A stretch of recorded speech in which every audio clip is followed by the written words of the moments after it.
Welcome back to another live stream. I hope you are all staying well. I hope you are all keeping safe in these difficult times.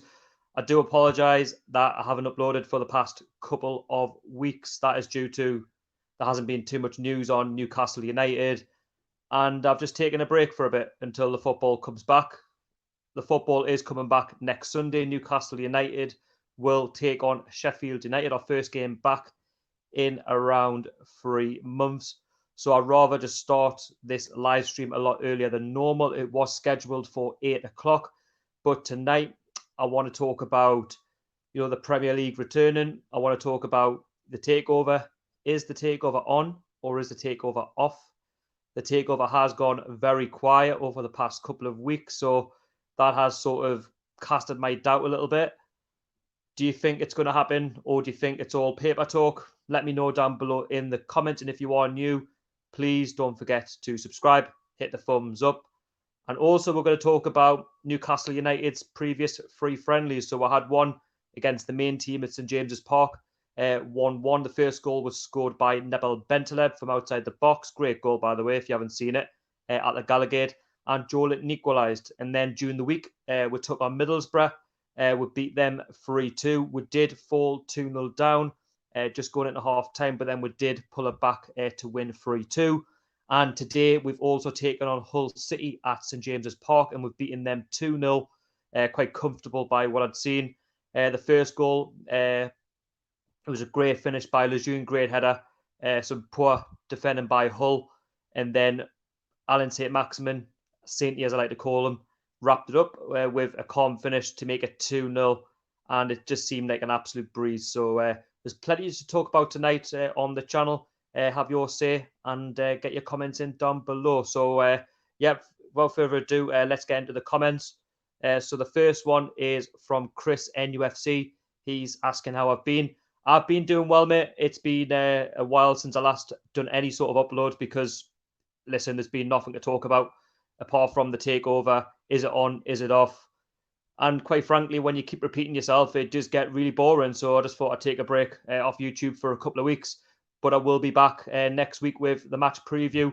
And I am sort of changing how I do the reviews in the next match onwards. I'm going to be doing live streams. So feel free after the match against Sheffield United to come into the live stream and have your say. But apart from that, I've been doing really well, keeping fit as you do.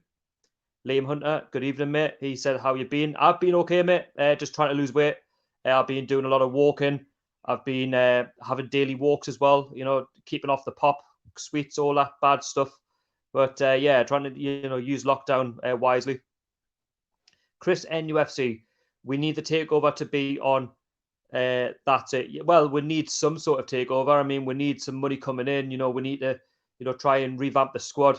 I think Bruce, he needs some sort of investment going into next season. Obviously, there's still talk about Mike Ashley, not renewing any interest in terms of, trying to get the club sold. Nobody knows where it's at, really. Nobody really knows the, the full extent of what's going on. I just like to think Mike Ashley will, do the best for the fans and give the money back for this season tickets. And, those who have bought tickets for the Bournemouth game, general sale, and even next season's season tickets, I think it's only correct that, Mike Ashley, gives the money back. Lawrence Evans says, why do people keep giving Joelinton stick? Give the lad a break. He will come good. Trust me. I think it's more to do with the fact he come out and said in a statement at the start of the season he's not a goal scorer. And that has, worried a lot of fans like myself because I think, as a number 9, you're there to score goals. And yes, he is a confidence player. He's a player who, needs that confidence, from those around him. Is he going to play better, behind closed doors? Well, that remains to be seen. He did score against Middlesbrough and against the main side. So that should give him some confidence. He didn't score today, but hopefully, he takes that confidence into the Sheffield United game next Sunday if he's picked. I think Joelinton can become good. It's a case of I'd rather stick him on the left wing. I think he's more winger than he is a striker. And as a number 9, it is concerning. I'm not going to lie. The lad, he's got some ability, but he's going to have to try and find some confidence and quick because, he's getting into the next season now where I think this could be his last sort of season, next season to sort of shine, to see what he can do. Jody, welcome, mate. Hope you're keeping well. Hatton Ben Arthur or Alan Saint-Maximin? Well, that's a tough one. Both very good players, trickery, skill, pace. Ben Arthur, that solo goal he scored against Bolton was a great one. The one he scored against Everton was fantastic, just outside the box, first season back under Chris Hughton. Also, the one against Blackburn. But then Alan Saint-Maximin, he's very similar. He's got trickery, he's got skill, he's pacey, he can beat a man, and he causes problems. Oh, that is a difficult one. I'm going to say Saint-Maximin just because I think he's going to stay here a bit longer, hopefully, fingers crossed. And I think he's got a bit more about him to try and maybe kick us on next season if, we can get the correct strikers next season. Hopefully, fingers crossed. Chris NUFC says, why we can't keep Steve Bruce when we get a takeover? Well, I've personally said he deserves at least 6 months. He deserves a chance. I did say in a previous video, that you would either take Rafa or Pochettino or Keegan. But I think with Steve Bruce, given the fact his squad that he's got, it's not fantastic, but it's trying. With investment, I think he could play better football. I think a bit like Benitez, he's limited to what he can do, in terms of how he goes about the games. He's changed the formation, and I feel like the players are getting the best out of what he's asking of them, and the players seem to enjoy his company. And players like Shelby and Richie have signed contracts. Saint-Maximin's loving the area. He's loving his football. So that all stems down to Steve Bruce and the hard work that he's doing. Yes, he wasn't my cup of tea when he got given the job, but I still believe give him 6 months. That is how fair it can be. With a takeover. Yes, I understand that fans will want a Pochettino, they'll want a Rafa Benitez. It totally makes sense. But I always believe that Steve Bruce, yes, he's not the most decorated name in terms of management, great as a player. But I think all in all, I think he is worthy of that chance, at least 6 months to see where it goes. You never know, you could turn it around. Lawrence Evans, you've said, forgot to say, love the content, mate. Yeah, thank you very much. And like I say, anybody who's watching, I do apologise that I haven't done any content for the past couple of weeks. There's not really been too much to talk about. I don't want to keep talking about the takeover because, it either happens or it doesn't happen. Sort of wash my hands with it in a sense. If it happens, it happens. If it doesn't, well, let's hope that somebody else comes in, as soon as possible and buys the club because, listen, I don't want Mike Ashley here much longer. The guy's a thief. He's a liar. And we're not really going to progress under Mike Ashley, unfortunately. But, yeah, I can only apologise because, listen, there's been no football and there's been bigger things going on in my life apart from YouTube. So, yeah, I do apologise about that. Fans need a refund. It's only fair. Yeah, Chris, you're totally correct. Yeah, it's only right that Mike Ashley and his team, give the fans back what they deserve, especially if they've bought, expensive season tickets. I am for that. Liam Hunter says, I don't think the takeover will happen because I gave it to the end of May, but nothing has happened. Yeah, I've given it till June and nothing really has materialised. It is a game of patience, I will say that. I haven't gave up too much hope of the takeover. I'm a case of I don't want to get too ahead of myself now. It's a case of if it happens, it happens. If it doesn't happen, well, listen, we've been down this route so many times before. The build, so much in the newspapers. It's who's telling the truth and who's telling the lies. That's the way I look at it. Chris said, Poch has more in him as a manager. Well, he's young, he's up and coming. He's got the ability. He worked wonders at Spurs. With a squad that he didn't really have too much money to spend on, but he got the best out of the likes of Harry Kane, Lamella, players like that, Sissoko. And I think with Pochettino, he's got the ability, to win things. Yes, he hasn't quite won a trophy just yet. He came close to winning the Champions League, but, you lose against Liverpool. It's not the end of the world. They're a good side, but he done wonders at, Southampton. So, I think at Newcastle, it could fit. It's a case if the takeover happens and the potential alleged new owners have that money behind them and they want to back Pochettino if he comes in, then I think he could deliver something. But, if he was to come, I don't think it would happen overnight. The next one is from Jody. Steve Bruce has done a decent job so far, sitting 13th in the league and in the quarterfinals of the FA Cup. Yeah, that's what I'm saying. I think this season he's done better than most of us would have thought. The quarterfinals, yes, it's nothing to write home about. We should do better. But the quarterfinals for the first time in 14 years, and it would just be typical of us, to get to Wembley in the semi-final or even make it to the final itself and, win the thing with no fans. That would just be typical. But 13th place, I mean, what more can we expect? I don't think we were expecting too much more under Steve Bruce. I think if any manager was to come in last summer it was always going to be difficult for them to replace Steve Bruce. Yes, I didn't give him the best welcome, and yes, I could have been a bit more professional, but the older and wiser I get when I support this football club, especially under Mike Ashley, nothing is going to change. And I don't think any manager, under Mike Ashley has really had the money to spend. They've always had their hands tied. And I think, I look at Pardew and I think, yeah, he wasn't the best manager, but in terms of what he achieved with 5th place in the quarterfinal, in the League Cup, and doing a quarterfinal in the Europa League, he deserves a lot of credit for that. And the same with Rafa in a sense. His football wasn't fantastic, but very similar to Bruce.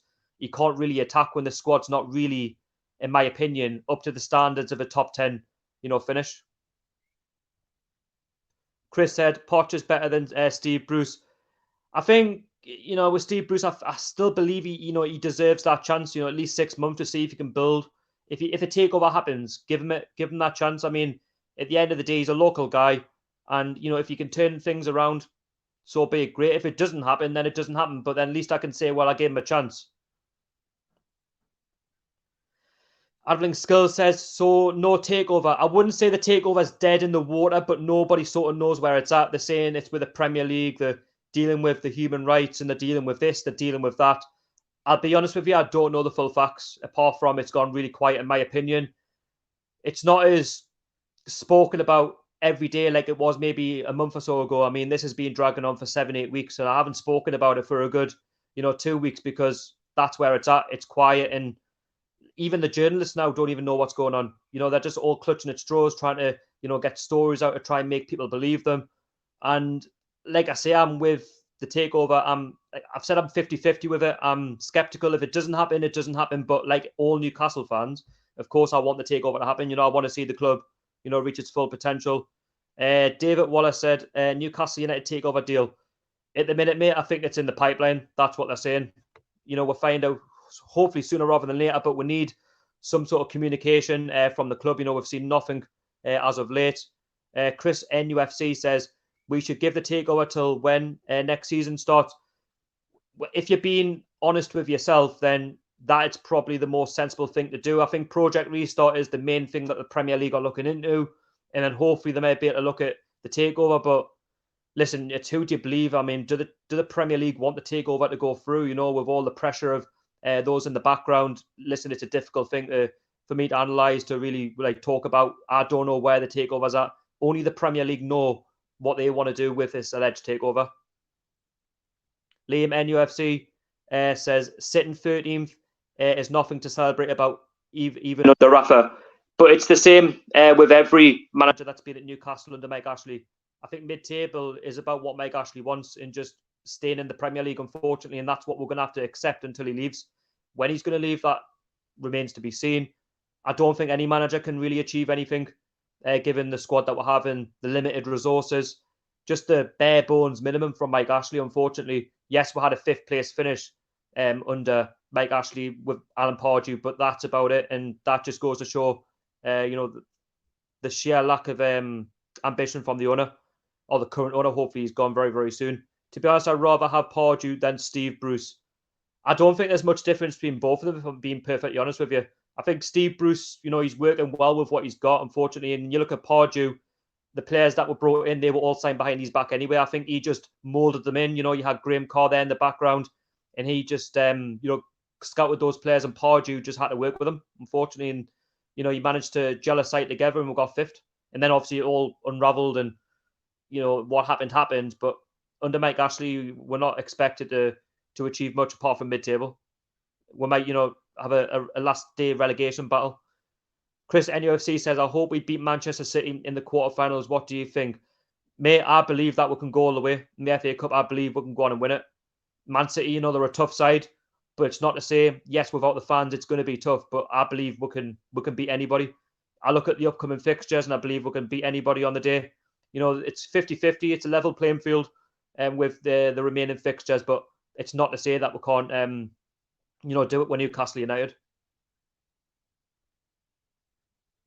The next one is from Samuel Addo. I don't think this takeover will ever happen. Newcastle should get over it. I think the way I look at it is, I've said from the very, very start, I'm 50-50 with it. I don't really know the true facts about these new owners. All I know is the background of the Saudi, and that they've got some, money behind them. They've got a huge, family,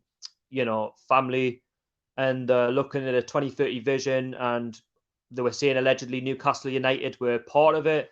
They were talking about, they want to try and, to win trophies. I know deep down why they want to buy Newcastle, because they want to compete with Man City, PSG, to say, we've got the money behind we can, take Newcastle to the next level. But I think it's okay for us fans to dream that we can get an owner in, with some money. We can dream that an owner can come in and, give us the money that we've never had, I would say, in 13 years. We can dream that we can put a squad together that can compete, at the very top. We can dream that we can, achieve bigger and better things. I don't understand, why our fans wouldn't want to, get excited over an alleged takeover. I say alleged because, we don't know if it's true, we don't know if it's false, we don't know where it's at. I can understand why fans, get excited, but with myself, I'm always skeptical about any takeover. You don't want to get ahead of yourself, because if you get ahead of yourself and it doesn't happen, then you're left disappointed. As a Newcastle fan, me going to the games for as long as I've been going, I've seen the good and the bad in terms of the good times, under Pardew, Europa League, things like that. UEFA Cup, Champions League. But then you look at the bad times, relegations and stuff. That's been the ride, under Mike Ashley. And if he stays, I wouldn't expect us to achieve anything apart from, mid-table. We do so well in the cups, and then that's our season done. But I know what you mean. I understand where you're coming from. The next one is from Kieran Wellington. It should be so typical to play at Wembley, and us fans wouldn't be able to go. Yeah, exactly. That's what I'm saying. We do so well in the cup. We'll give it our all. The fans have been calling out for a cup run. We'll get that cup run. And this comes across and, comes around. We'll somehow, beat Man City. We'll get into a semi-final at Wembley against whoever's left in it.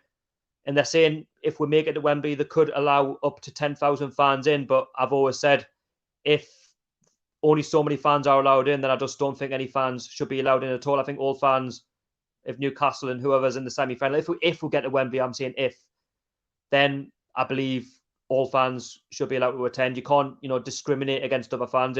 It's like saying, we'll take up against Aston Villa in a 52,000 stadium, but only 36,000 fans are allowed in. I just don't think that'll be correct. Morally, I think, you have to let all fans in, because, football is about the fans. Guys, if you are new to the stream, please, if you could hit the thumbs up and subscribe if you're new. I have got some content coming out next week. I will be doing the match preview for the Sheffield United game, so stay tuned to that on Friday. And I will also be doing a live stream straight after the Sheffield United game as well, so you can have your say on this, about the game, your thoughts of it, the scoreline, etc. So plenty to look forward to on the channel. And like I say, I can only apologise that I haven't done any content for the past couple of weeks. I hope you understand. Like I say, it's been very quiet on the news front, I would say. I don't really want to report too much on the pre-season. And talking of the pre-season games, I like to call it pre-season, the friendlies against Hull and Middlesbrough. Have you watched them, and what did you make of them? We took on Hull City today. We beat them 2-0. Lejeune scored a great header, and Saint-Maximin rounded up the scoring with a calmly finish from inside the box at the Leazer's end. It was 2-0 at the TOON against Hull today. We've also played Middlesbrough from the Championship, 3-2, albeit we did beat them 3-2, but are you concerned that we fell 2-0 down against a Championship club? Let me know down below in the comments. Joelinton has also been scoring as well, so it's good to see that the lads, his confidence is up, and hopefully he should be raring to go against Sheffield United next Sunday if he's picked. And what's your thoughts on the takeover? Do you think it's going to happen, or do you think it's completely dead in the water? Let me know down below in the comments, and you'll have your comment read out on the stream. Now, let's continue with the chat. Chris NUFC says, I hope you're right, mate, and we do win the FA Cup. I don't see why we can't win the FA Cup. I think you're in it to win it. That's always been my attitude from since I was a little boy. If you're in the FA Cup, if you're in the League Cup or whatever, you're there to win it. I don't like this bottle job mentality, what we have been doing under Mike Ashley. Like, let's think, with Steve Bruce, he's been given a lot of criticism, but he's always been a cup manager, and he's stuck by his word, and he's got win at the quarterfinals. So, we've got 3 games in 1 week. Who would have thought? We've got Sheffield United coming up on the Sunday. Then we've got Aston Villa on the Wednesday night. And then we've got Manchester City on the Sunday. It's going to be difficult to know how Steve Bruce is going to go about that. 3 games in, 1 week. The next one is from another YouTuber called PD Prologue. Go along and subscribe to him. He says, Ari, I'm not too bad, mate. How's yourself? And if you would like to chat to me tonight on the live stream, feel free to join in the conversation. And yeah, I'll leave a link very, very soon. The next one is from Liam Talks Football. Evening, lads. Yes, evening, mate. Hope you keep them well. And welcome to the stream tonight. What I'll do is I'll copy this into the chat.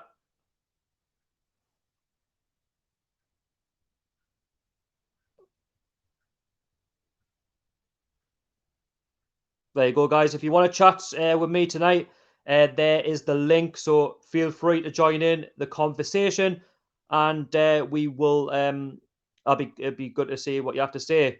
Saw you at a couple of weeks ago, Biker. Yes, that's my local area. Peter says, all good, thanks, man. Yes, I hope you're keeping well. Like I say, the football is coming back very, very soon. And I have dropped a link if anybody would like to chat. And feel free to have your comment read out this evening. So it's great to be back on YouTube after a couple of weeks. People thought I was leaving YouTube. No, I wasn't. It was just a case of just taking a couple of weeks off YouTube. The channel hasn't, thank goodness, suffered too much. And I'm buzzing, for the football to come back to watch the lads in action. Hopefully get 3 points against Sheffield United, Villa, and then hopefully, defeat Man City in the FA Cup. And then we've got Bournemouth, I think, the following week. It's just great to have some sort of football back, get back to normality on the channel, back to the previews, the reviews. Hopefully next season, once we get back to the games, I will, hopefully do some match day experiences and things like that. So hopefully looking forward to getting back into the stadium very, very soon. And I'll just wait for some more comments to pop in. In the meantime, I'll, yeah, no problem, Peter. No problem, man. Speak to you soon. But yeah, like, how's everybody, been coping over the lockdown? I hope you've all been keeping well in these difficult times. Let me know what you've been getting up to. Have you been going on walks? Have you been doing, everyday stuff? Let me know down below in the comments. And if you are new, please make sure you hit the thumbs up. Subscribe if you are new. And follow my social medias, TOON Army TV on Instagram and Twitter. That'll be much appreciated. And like I say, there will be regular content as of next week on the channel. There will be the regular previews, the regular, match reviews. When I say match reviews, there'll be live streams like this, so where you guys can get involved and talk about the game over the course of Sunday. Again, obviously got Aston Villa on the Wednesday, and then I think we'll take on Bournemouth the week after. But before that, we've got Manchester City. Are you guys looking forward to the football? Let me know down below in the comments. And will you be watching the return of the Premier League on the 17th? Will you be watching Aston Villa versus Sheffield United and Manchester City versus Arsenal? Let me know down below in the comments. Plenty of football. The football has already returned in the Bundesliga. By the looks of it, it's been very successful. It's just come back in the Spanish league as well. I've been watching a bit of that. And so far, so good. I've seen some of the Portuguese league as well. That's been enjoyable. And we're just waiting for the main event. Next week will be the Premier League and also the Championship. Rivals Sunderland, unfortunately, their season was curtailed last week or this week. They will no longer be on the route of promotion. They will have to start again in League One next season due to the financial restrictions in League One and League Two. So plenty to discuss tonight on the channel. If you want to get involved, please feel free in the comments, and I look forward to hearing what you have to say. But in the meantime, I'm just going to wait for some comments to flow in. I am a little bit early tonight due to the fact I want to just try and get it done earlier rather than later. So, feel free to drop in the live stream tonight. And yes. The next comment is from Gary Malin. I hope you're keeping well, mate. What channel and what time is the match next weekend? I believe the Newcastle against Sheffield United game's on Sky and Pick, so you'll be able to watch it live on that. I don't think it's going to be free to view on any other channels such as the BBC. I don't think it's on the YouTube channels, or it might be on the website, I believe, Newcastle TV, if you've got a subscription, but I believe it's on Sky and Pick. But it should be an interesting game. I think they're using cardboard cutouts as part of, the atmosphere, if you like, where the cameras are. And each cardboard cutout will also go towards the food bank, which I think, that is a good idea. And it's a good idea of the club to support those in need. So I do agree with the cardboard cutouts. But if it was for anything else without the food bank, then I think it would be very plastic, in my opinion. But like I say, if you're a Newcastle fan, or if you're any football fan, if you want to be on the channel tonight, if you want to talk to me, please let me know down below in the comments. Don't be shy. It'd be great to hear your opinion on, Newcastle United coming back to training. They've had a couple of matches against Championship opposition in Hull and Middlesbrough. Also, the return of the football next Sunday back at St James's Park. 3 back-to-back home games. 1 in the FA Cup, of course, against Manchester City. So yeah, the football's coming thick and fast. It's been very boring without the football, I'm not going to lie. And I've missed it. So it's good to, get back into the flow of things. And it's just a matter of time before we get back into the actual stadiums, hopefully by at least September, I'm just guessing. And we can start watching the football again. So, and what do you think about the takeover? Do you think the takeover is on, or do you think the takeover is off? I believe it's gone very, very quiet. I did give it until June the 1st, and nothing has happened. Surprise, surprise.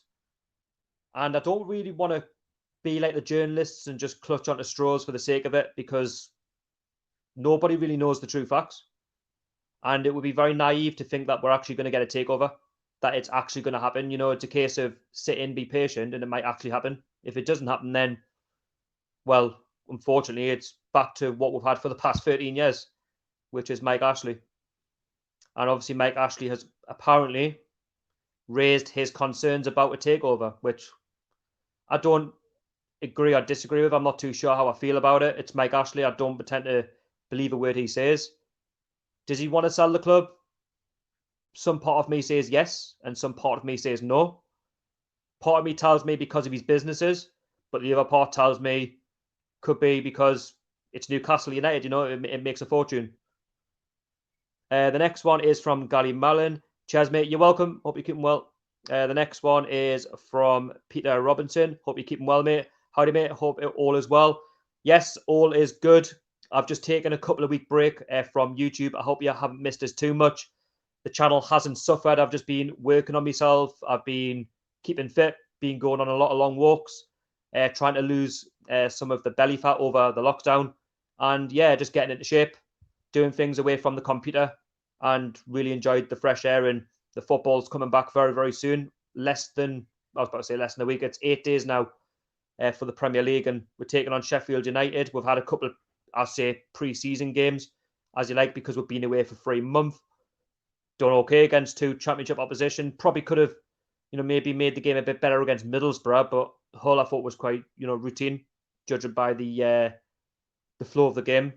Well, I've seen the highlights, and it seems like the lads are raring to go. Everybody seems fit, and that's only a good thing. Unfortunately, Dummett can't resume the rest of the season because he wasn't registered, and we've had Danny Rose. He's extended his contract until the end of the season. Will he stay on? I don't think he will personally. That's nothing against him. I just don't think he really fits the way we play. He's not really fully match fit either. And who else we've got? We've obviously Bentaleb scored a worldie against our first team, albeit But yeah, the next one is from Peter Robertson again. I think the only reason it's taken as long is because it's leaked so early. Nothing more than that. It's a big deal and will take as long as it needs to. Yeah, I agree, mate. I think it's a case of being patient. I've sort of washed my hands of it. I'm a case of I'm not fully, giving up on the takeover, if you like. It's a case of I do want it to happen. I'm like all Newcastle fans, but I don't want to talk about it too much, apart from maybe do this update video to say it's gone a bit quiet. What's your thoughts on it? Are you all a bit more confident, or are you less confident than you were maybe, a week ago, a couple of weeks ago, a month ago? Yeah, I mean, there's a lot of, money in this deal. They're potentially going to be the richest owners in football, and it would make our club one of the richest in the world, up there with Real Madrid, PSG.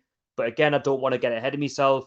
Of course, there's the human rights. There's what's going on in the background. So they've got to take it all into, into some sort of consideration.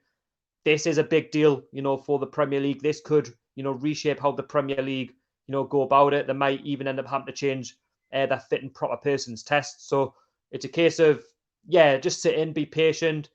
It's still in the pipeline, I would believe, if that's what you want to believe.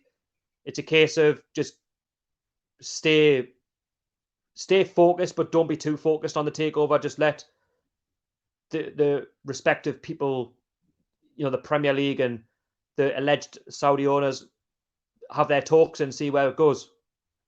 But yeah, let's hope very, very soon it does go through. David Waller said, Newcastle United takeover news. Premier League director claims Saudi bid has not been rejected or blocked. It's a case of we don't know what's true and what's false. Let's hope it's not being blocked, because, like I say, if we do get this takeover, it could really, ignite the club. It could really take us on, better levels. It could really, allow the club to express itself, get back to where it was before. Next one is from Robert Angus. Oi. Do you think our number 9 will improve since there's been no fans slagging him off? I think Joelinton's a confidence player. I think he's got ability. I'm not saying he hasn't.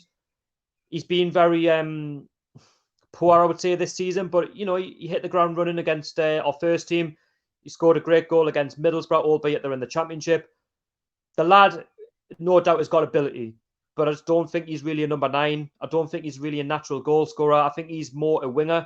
We need that striker who, who's got a bit of pace about him, maybe a bit strong, someone who's going to be a presence in the box. But hey, you never know. With the confidence of scoring goals, it could only help him, going into the Sheffield United game on, next Sunday. Jonathan Greenwood from Newcastle Fans TV. I hope you're well, mate. Hope all's good. Staying safe. Good win today. Yes, a great 2-0 win against Hull City. Great header by Lejeune. Great cross by Shelby from the free kick, and Saint-Maximin, a very good calm finish. Saint-Maximin's looking very lively in these, friendly games, and that can only do us good, hopefully going into the next few games. I believe we're going to be all right. We're going to be safe. It's just a case of let's just try and pick up the points early doors, and things can only get better from here. The next comment is from Gary Mallon. I think he had time in this country now and will be more settled. Don't forget, it's his first season. Yeah, I think with most players, it's going to be a case of let's see how they go about it. Let's analyze the player, as he is. He's not been fantastic, but you never know. Going into the next sort of 9 games behind closed doors, 1 goal against Sheffield United could change things. It could make him into, I wouldn't say, a world beater overnight, but a player that, could hopefully kick on and, get up the league. I think the lad's got, like I say, he's got some sort of talent, but it's a case of we need to try and find the right formation for him. We've changed the formation to the fact we're going attacking, but the final third, it still needs improving, especially against Southampton last time out. It was very poor. I know we beat them 1-0, but we should do better. We need to take our chances, and we need to go more than 1-0 up. But personally, for Joelinton, I think he's better suited on the left wing, but we need that striker in desperately next season. I do agree.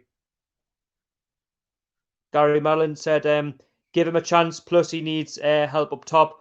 Yeah, I believe so. I think all the players have got a fresh start when they come back against Sheffield United next Sunday. I always believe in giving people a chance. Mutu's looked quite lively, I believe, in the friendlies. I haven't really reported on them too much in the channel because, listen, it's been very quiet on all things Newcastle, but I thought I'd get this out tonight. But from what I've seen, there's promising signs for both Mutu and Joelinton, but it's how Bruce goes about it next Sunday. But I do agree with you there. Next one is from Robert Angus. Is there any truth that Bruce is going to sit down with Matty Longstaff to talk about a new contract? So yeah, that's another one I want to talk about. Funny you should bring that up. They were saying talks of Matty Longstaff going to Udinese. They were going to offer £30 million a week for him, but he was going to get shipped off to Watford because they've got that connection. And then there was rumours Newcastle were going to offer £20 million. Sorry, they were going to offer £20,000 a week. I believe the club should be doing their best to keep him. He's a young lad. He's got talent. He's scored against Manchester United, both home and away. He's a local lad. He's from the North Shields area, and I've spoken to him personally. When I've been going to the under-23s, etc. I've seen him, at matches, and they've both got ability. I don't believe Sean and Matty can both play in the same squad. I mean, that's my personal opinion. You might have a different opinion, but there's no doubt the lad's got talent. And, overnight, he could become a £30 million player. And if we're only going to get £400,000, compensation, I think that's very poor of the club. And I've seen local lads slip through the club before, and players who, are not from here, but they've come through the academy, and it's disgusting. And I think we should be doing our best to keep a hold of Matty because he's got talent. The next one is from J1277. Mac, fans should turn up at St James's Park demand and refunds. I believe it's only right that the club do give out refunds to all fans, even if you've paid for single general sale tickets for Bournemouth away, Man City in the Cup. I just think it's an absolute scam of the club to do that. But again, it's a game of patience. They might just be waiting for the restart, and then they might start processing the refunds. I wouldn't give up hope just yet, but the idea that they're taking next season's season ticket money away without actually playing the games and fans being able to go back, again, it's scandalous. Robert Angus said, I have heard rumours Steve Bruce is going to sit down with Matty Longstaff and get him to sign a new contract. That's what I have heard, but let's just hope it's true, because I would be gutted if he left, because he's been a bright star. He's been a talent that we've missed, in such a long time. Without the likes of Adam Armstrong go in the past, Campbell left. Obviously, Carroll went to Liverpool, didn't quite work out for him in terms of winning trophies or anything like that, because he's been hampered by injuries. But listen, Matty Longstaff, he's a pivotal, player to this club. He could be the next big thing. He just needs that time, to gel in the side. He hasn't had that much game time personally this season. Sean's been the same. They've had good games and bad games, but with Matty Longstaff, I do believe that there's talent there. I do believe that there's a player that could be worth, 30 to 40 million in the next 2-3 years. And it could be Udinese and Watford who, could cash in, depending on, where he sees his future. But if he does go to Italy, I do wish him all the very best. He's going to go to a new league. He's going to learn a new culture. He's going to want to benefit and better his career. But let's hope, right now he stays. David Wallace says, BN Sport meeting with the Premier League. Well, let's hope, because, like I say, this takeover has been dragging on and on and on and on, and I'm starting to get bored of it, personally. But I want it to happen, but yeah. Andy Smith, welcome to the stream, mate. I hope you're well. What do you think of the Eze would have him? Yeah, I think I would take Eze. I think he's a bright talent. I've watched him in the Championship. I watch a lot of lower league football, and the lad's got talent. He's pacey. He can finish. He's intelligent as well. And I don't think he'd cost that much. Maybe 15, 20 million at a push for QPR. And then you never know. There could be profit there to be made in the next maybe 2, 3, 4, 5 years. I do believe he would fit in our side. For me, he could be an ideal number 9. He really could be. And I think I was watching Lee's... he's talking with Les Ferdinand. Great interview, by the way, Lee, if you're watching, or Johnny. And I do believe Les Ferdinand says that if we were to pay the right price for him, then he could come to Newcastle. I mean, there's a chance that we could, potentially sign him. But again, it's Mike Ashley. We know how tight he is. But you'd definitely be an ideal signing. I mean, I'm not expecting him to play all of the games, but you never know. Stranger things have happened. Bravo Mo 1982 says, should NOC fans protest about the delay of APL decision in regards to Newcastle United takeover? It's a difficult one. I mean, I wouldn't condone any protesting. Again, all fans are to their own. I mean, if you want to protest, you do it. But is it really worth protesting now? It's getting to the point now where it's pointless. It doesn't work. It happened against Arsenal. There was a chance, and still there was fans in the ground. It's happened in the past. We're too passionate of a club. Even with Mike Ashley, we'll still go and back the lads. And I think it's the right thing to do, to back the lads. And Newcastle United is bigger than Mike Ashley. Newcastle United will still be here in the next 10, 15, 20, 25, 50, 100 years, whatever. It'll still be here. Mike Ashley will be gone. Let's hope it's this summer. But again, it's a game of patience. But if fans want to protest, that's up to them. But I personally won't be. I just don't think it's really worth it anymore. And again, criminal records and stuff like that for something so pointless if it comes to damage and stuff like that. Robert Angus says, out of the Longstaff brothers, who is better? I quite like both of them. I think there's talent both in Matty and Sean. I don't think we've really seen too much of them, in my opinion. I don't think both can play in the same side together. I'd like to try and keep a hold of both, but if we can't, then we've got to remember we've got Sean. And Sean, again, has got ability. He's got talent, but Matty's also got ability, talent, and they're both local lads. We need to keep a hold of our local talent. And Paul had a rant about it a few weeks ago, and he was right. We're just a club that, will accept anything. We'll let all our better players go. And Mike Ashley's defined by greed, unfortunately. And we don't see the best, of our potential, with these players that don't reach their full potential at Newcastle because they're shipped on.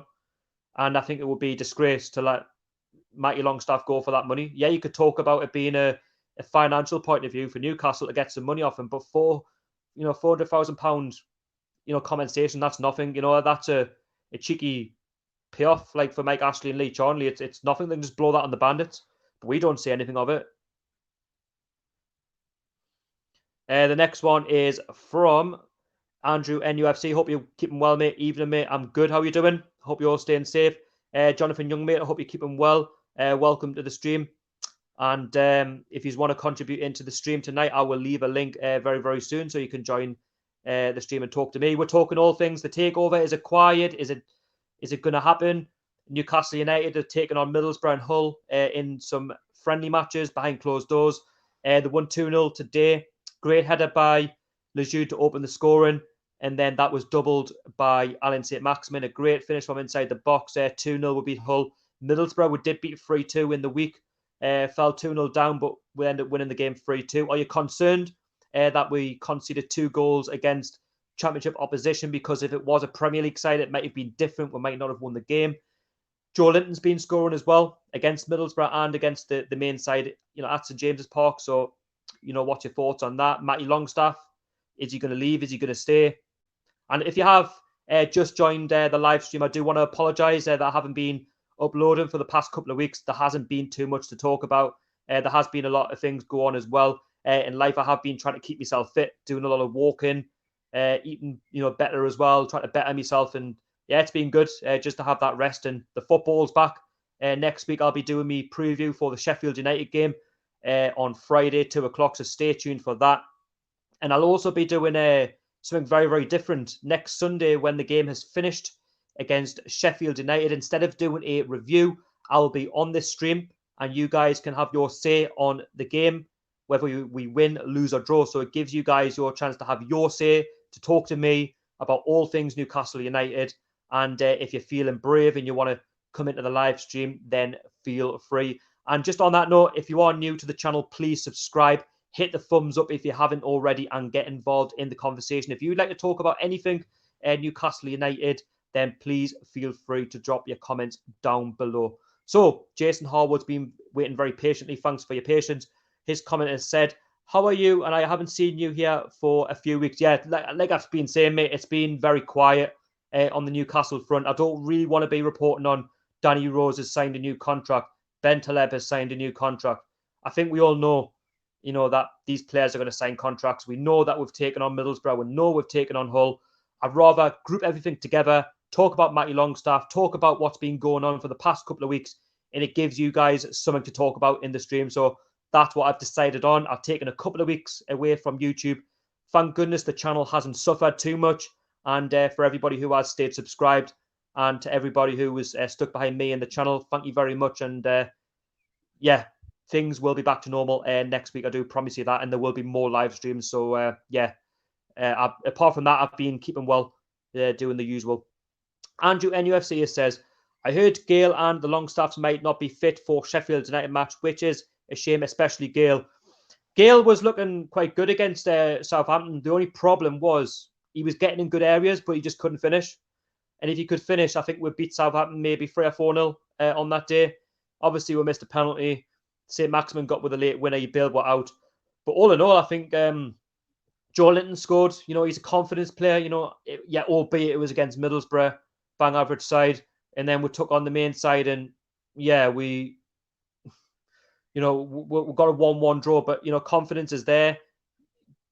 Ideally, if he does, start against Sheffield United, I'd like to think without the fans, he can go on and score, get a few goals, under his belt between now and the rest of the season.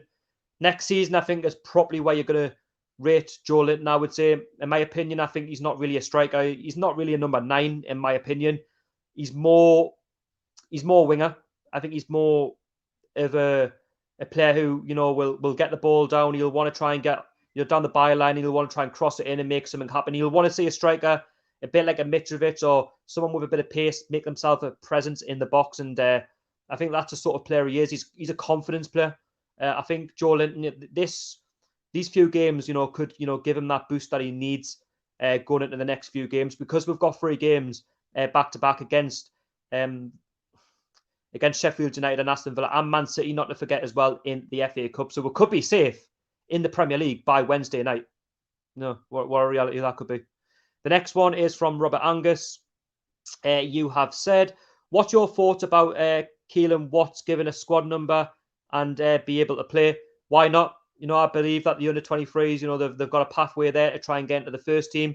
They've got to work hard. They've got to prove to, the manager at the under-23s that he's got the ability to get into the first team. I always believe that should be the pathway into the first team, and wants to get that opportunity to make the bench for the first team and even try and get a start, you've got to take it with both hands, and good luck to him.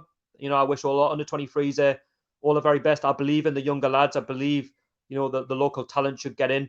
It's not all about buying 50, 60 million pound rated players. I would love to see it, but I always believe in the youth. And I think our youth for the last few years has been pretty poor, but the last year has been decent, especially this season, especially under 23 level.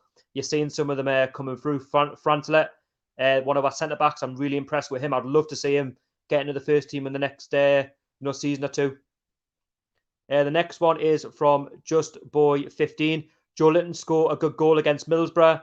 Yeah, it was a good finish. You've got to be in the right place at the right time. Quality finish by the lad. And there's no doubt the lad's got ability. He's a confidence player. He's not really a striker, in my opinion.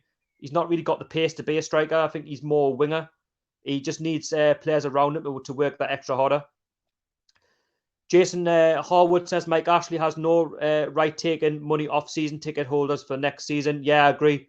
I think all fans who have bought season tickets for this current season should be refunded what's remaining of the season, and including the FA Cup game as well. Fans should be given their tickets back, and money shouldn't have been taken for next season's season tickets. I do agree with that. I think the club, hopefully, fingers crossed, in the next coming weeks to a month, they should get those refunded money back to the to the actual season ticket holders. I boycotted this season, so I'm all right in a sense, but I do fear what could happen if it doesn't come to fruition with a refund. And I think fans, they deserve that refund. We've got the best fans in the country. We've got some of the best fans, away from home, and the way our board treat us is just nothing short of disgraceful. Andrew NUFC, I think Gayle has made us a lot better in the final third, especially with Miggy in the 10 role. Yeah, I agree. I think Dwight Gayle, he's got the pace. If we can keep him fit, then no doubt the guy's got ability to score goals. I think he's more of a championship player, don't get me wrong, but for what we've got, he has got the pace, but he needs to use it to his advantage. He needs to get into better areas, and when he's got the ball, he needs to stick it in the back of the net. Sometimes I see him, he's dawdling, he's all over the place. He takes too many touches, or he's indecisive with his passing. But there's no doubt there, Dwight Gayle, can't get back to his best. And hopefully the squad have analysed, how they've gone throughout the season, how they could be better, going into the remainder 9 games of the season. So I do agree with that. The next one is from Jonathan Young. He says, the main issue with Joelinton is that he isn't a number 9. I agree. And I would play Alan Saint-Maximin, Miggy and Richie behind a striker next season. Yeah, I agree. I mean, they've got ability. All these players you mentioned, they've got ability. Saint-Maximin, he's got the pace to burn. You could potentially put him in a 10 role to cause problems, but, on that wing, he's deadly. He has a lot of defenders on toast. Miggy, I think with confidence, he's become a lot better this season. I've always been one of them to say, give him a chance. I've never really been on his back, even when he went on a big, long goal drought of not scoring a goal. But what it meant to him against Crystal Palace, he deserved that goal. He deserved to celebrate like that because, he stayed patient. He didn't really get to the pressure of what fans were, the fans were putting him under a lot of pressure. They're saying he's not good enough, he's this, he's that, he's come from the MLS, but he's persisted, and he's a bit like Joelinton in a sense. He's a confidence player, but he has got a bit more ability, I would say, than Joelinton. He's got a bit more Premier League experience, not by very much, but I do believe that, Miggy can, you never know, one season could hit that double figure mark. He could easily get 10 to 15 goals, I would say, Miggy, if he's given the correct service. There's no doubt he's a talent. And plus as well, he's settled in the area, which, it helps. Robert Angus says, if the takeover does happen, do you think or hope they will improve the training ground or get a new training ground? In my opinion, I would like to think that they're going to get a new training ground. If a takeover happens, I wouldn't do any more reinvestment in Benton, personally. I'd like to think we can find space elsewhere. We can give them a brand new state-of-the-art training complex with, some 3G pitches and saunas and all this stuff that, we haven't got at Benton. The minute they're training in paddling pools and wheelie bins, and it's embarrassing, for a Premier League club of the money that we're earning. I believe that, with fresh investment, we should be looking to, build for the future and give the players, what they deserve. And that's why we tend to lose a lot of players, and a lot of players become disinterested in signing for Newcastle, because it's good having the stadium, it's great having the fans, but it's where you train on a weekly basis. And if the players look at where they're training each week, unfortunately, looking at the paddling pools and wheelie bins at Benton, that's going to put them off. It really is. And if you look at, Mike Ashley and how he runs the football club, and there's lack of ambition to, want to win things, there's lack of ambition to want to finish high in the Premier League. Players are very, very quick, to go to clubs like Wolves, Leicester, where there's a bit more ambition, clubs like Liverpool, Man City, for example. And that is a real crying shame because, again, we've got one of the best, if not the best fan base in the country. We couldn't ask for a better bunch of supporters. You couldn't ask for a better club to play your football at. St James's Park, one of the best stadiums in the league, if not one of the best stadiums, in the world. And the way Mike Ashley's neglected it, he's neglected the training facilities. I'd like to think if somebody comes in, we ditch Benton and we'll get a new training complex. What I don't understand is why they haven't done it anyway. With the current ownership, why has Mike Ashley not reinvested in the training facilities? Why hasn't he not reinvested in the stadium? Why has he not given with the better players? With the money that's coming through, there's simply no excuse. The next one is from Andrew NUFC. Would you be tempted to give some of the under-23s some game time if we pick up some early points? I do agree with that. Yes, I would give some of the under-23s a chance because, again, they're getting valued experience. It's going to help them in their careers, play up against men rather than boys. And I think it's only going to do their experience good, when they go out on loan next season to a Championship, League One, League Two club. It really depends on their level. It all depends on how Steve Bruce goes about it. If we make it difficult for ourselves and we don't, get the early points that we need against Sheffield United and Aston Villa, I believe we can get all 6 points, in my opinion, if not 4 to push. If we don't get the points, then it could be a little bit longer. But I've always believed that, if you want to become a very good footballer, you've got to be thrown in the deep end and you want to be challenged. You want to be, motivated to play for the badge at Newcastle. You want to go out and, give it your all. And I think as an under-23 player, that is their aims. Their aims is to get first team football. Their aims is to be, better than what they are. They don't want to be playing, against Aston Villa under-23s on a Friday night. They want to be playing out at a 3 o'clock kickoff or a 7:45 kickoff or an 8 o'clock kickoff. They want to be known for being on TV, not being on TV on YouTube when it's like a smaller game. But I know what you mean. I think if we get the early points, then I don't see why not, because it's added experience and it's only going to do them well going into next season in the Championship, or like I say, League One, League Two, or if they're lucky enough to win a first team place like Matty, like Sean has in the past. So I do agree, that there is a chance. The next one is from Steve Cole. I hope you're well, mate. Not heard this from anywhere, but do you think there's any chance PIF has agreed with Cashley that this takeover only gets signed off once we are mathematically safe from relegation? I've been quite quiet for the last few weeks, mate, but I do agree. People have been saying that it could be, because if Newcastle United gets relegated, like, fingers crossed, I hope we don't. I don't think we will get relegated. I think we've got enough there to stay up. It could be, down to money. If we get relegated, then the value of the club, in my opinion, goes down. But if we stay up, then there's a set value, I believe, of 300 million, if not more, on add-ons. It's a difficult one to answer, really, about PIF. I think it's more down to the Premier League. It's more down to what they're looking at in terms of, what's being said in the background about the PIF's background. How they're going to go about, their investments in the Premier League. Have they got the money that they say they've got? And is it a good deal for the Premier League? Not just a good deal for PIF and for Newcastle. Is it going to be a good move for the Premier League? There's so much in the background that we don't really know too much on. I don't even think some of the journalists know too much on it either. Some of the respected ones do, but not all, I would say, in my opinion. It is a difficult one to say right now, but I think that, there's definitely something in the pipeline. It's a case of just we'll have to stay patient, and hopefully it happens very, very soon. But I think, in my opinion, mate, we need answers. That's what I want to hear. I want to see answers and hear answers from the club. All I hear at the minute is no comment, no comment, no comment. In our fan base, we deserve a lot better than the treatment that we receive from, our so-called owner, from our so-called public relations team. We don't get any of that, which is a real crying shame, because, when you've got a fan base like what we've got, very supportive, of the lads, very supportive of the club, the badge, the whole area. We're football mad, and that's what we get from our owners. It's nothing short of disgraceful. But I believe there's something there to be done.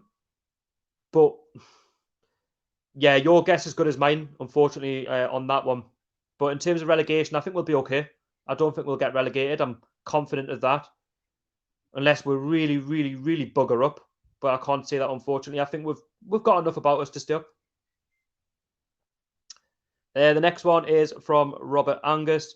He has said, were you looking forward to seeing Darlow getting a chance before this happened?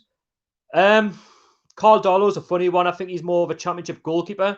No doubt he's got ability. I was gutted when Dubravka got his injury, because, listen, I think he's a top 6 goalkeeper, in the Premier League.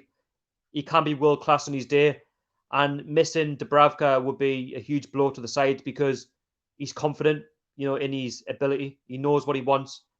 He can talk. He can dig out the shit. When there's a one-on-one, you can always rely on Dubravka to pull off a really good save.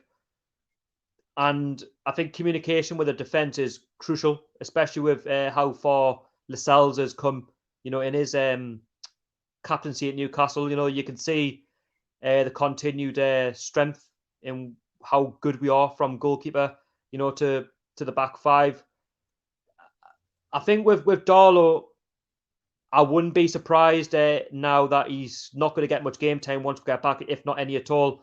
I could see him going back into the Championship. I couldn't see Darlow, especially at his age, being a Newcastle United goalkeeper from the end of the season. I could see him leaving personally. Rob Elliott could be the same. I wouldn't be surprised if there's a lot of changes in the squad, going into next season, whenever that may start. It could start in October, it could start in November. We really don't know. And they're saying that the window could be extended until, at least October, because the current season is going to finish next month. So there could be, at least 2-3 months there to try and get some deals done. But personally, I can see Dubravka being number 1. And what happens with Freddie Woodman, who's on loan at Swansea, that's a difficult one. He's doing well in the Championship. Could I see him coming back? Personally, not. I could see him, signing in a deal at Swansea and potentially being the number 1 goalkeeper if they find the right deal. Obviously, there are Championship clubs that may be difficult, but in terms of Darlow, yeah, I don't think his future really is at Newcastle anymore, but he's been a great servant to the club, and I respect him, for how well he done for us in the Championship when Butterfingers, Matt Sells messed up.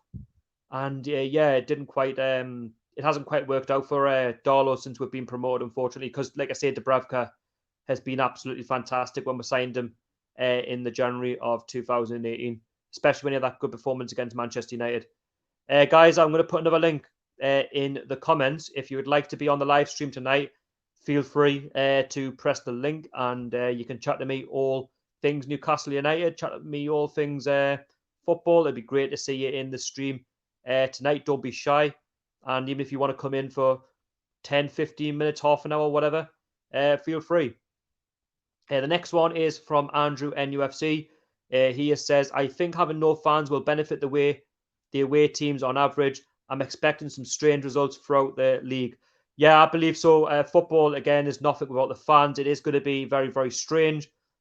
You can't watch the games on Sky Sports and BT, and they're going to have fake sound crowd effects. And the way I look at it is, I think it's very fake, in my opinion. I don't think it's going to make much of a difference. I'm actually looking forward to hearing what the managers and the players have to say.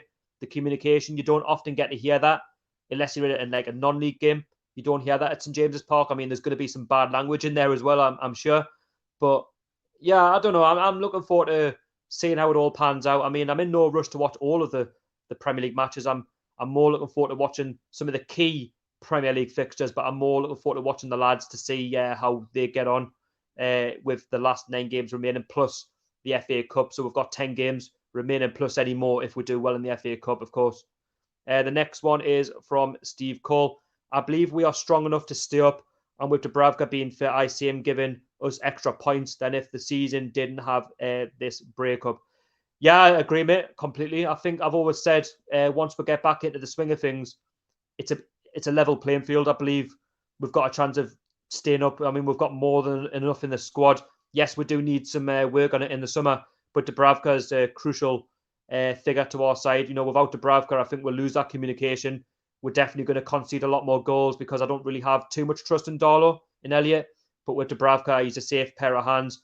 My predictions have actually gone for Newcastle to pick up an extra, I would say, 12 to 15 points. I believe we can, go out and, show up a few teams, if you like. I think we'll go there and, especially away from home, and get points. There's no pressure of the fans, and the players can, play with confidence. I think once we get past that 40 points mark, the players can express themselves a bit more. But I believe with the current squad, I mean, we can definitely achieve anywhere between 47 and 50 points. I mean, it's probably going to finish with mid-table, but again, under Steve Bruce and the current regime, I don't expect too much. But we have got that ability. But without Dubravka, yeah, it will be tough. I do agree with that. The next one is from Jonathan Young. I think the fake crowd noise really helps with the viewer experience. The Bundesliga have implemented it into their games, and it's much better than silence. Looking forward to seeing what the Premier League decide. Yeah, I guess it's going to work to how you say it. I think for myself, I'm actually looking forward to hearing the noises coming from the players, how they communicate, amongst each other. I'm looking forward to seeing the managers, how they bark out their instructions, what they say to them, how they get the best out of their players. It's something you don't often get to experience on the TV, or you get to experience, in a live match, especially a Premier League or a Championship game, where there's big crowds expected. So it's going to be interesting. I do like what they're going to be bringing out, where you get to, communicate with other fans while you watch. So, they are trying the very best with, what they have at their disposal.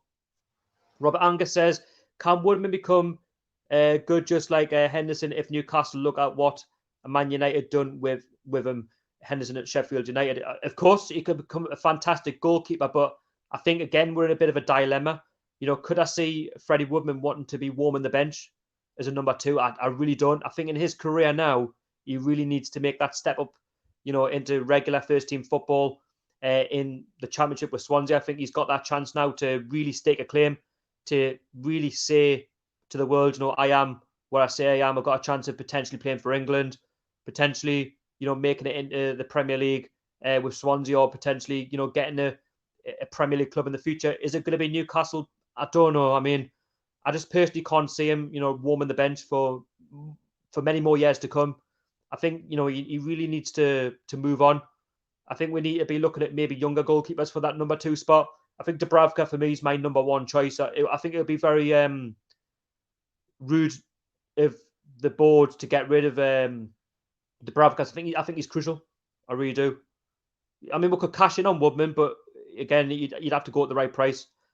Andrew NUFC, I think Man United have a big decision to make regarding De Gea and Henderson. Well, David De Gea, for me, he's been very poor this season. He's never really been the same for the past couple of seasons, if I'm being perfectly honest with you. Henderson, he's had a fantastic, small career or short career at Sheffield United, from League One to the Premier League, potentially getting Europa League, Champions League. Who knows?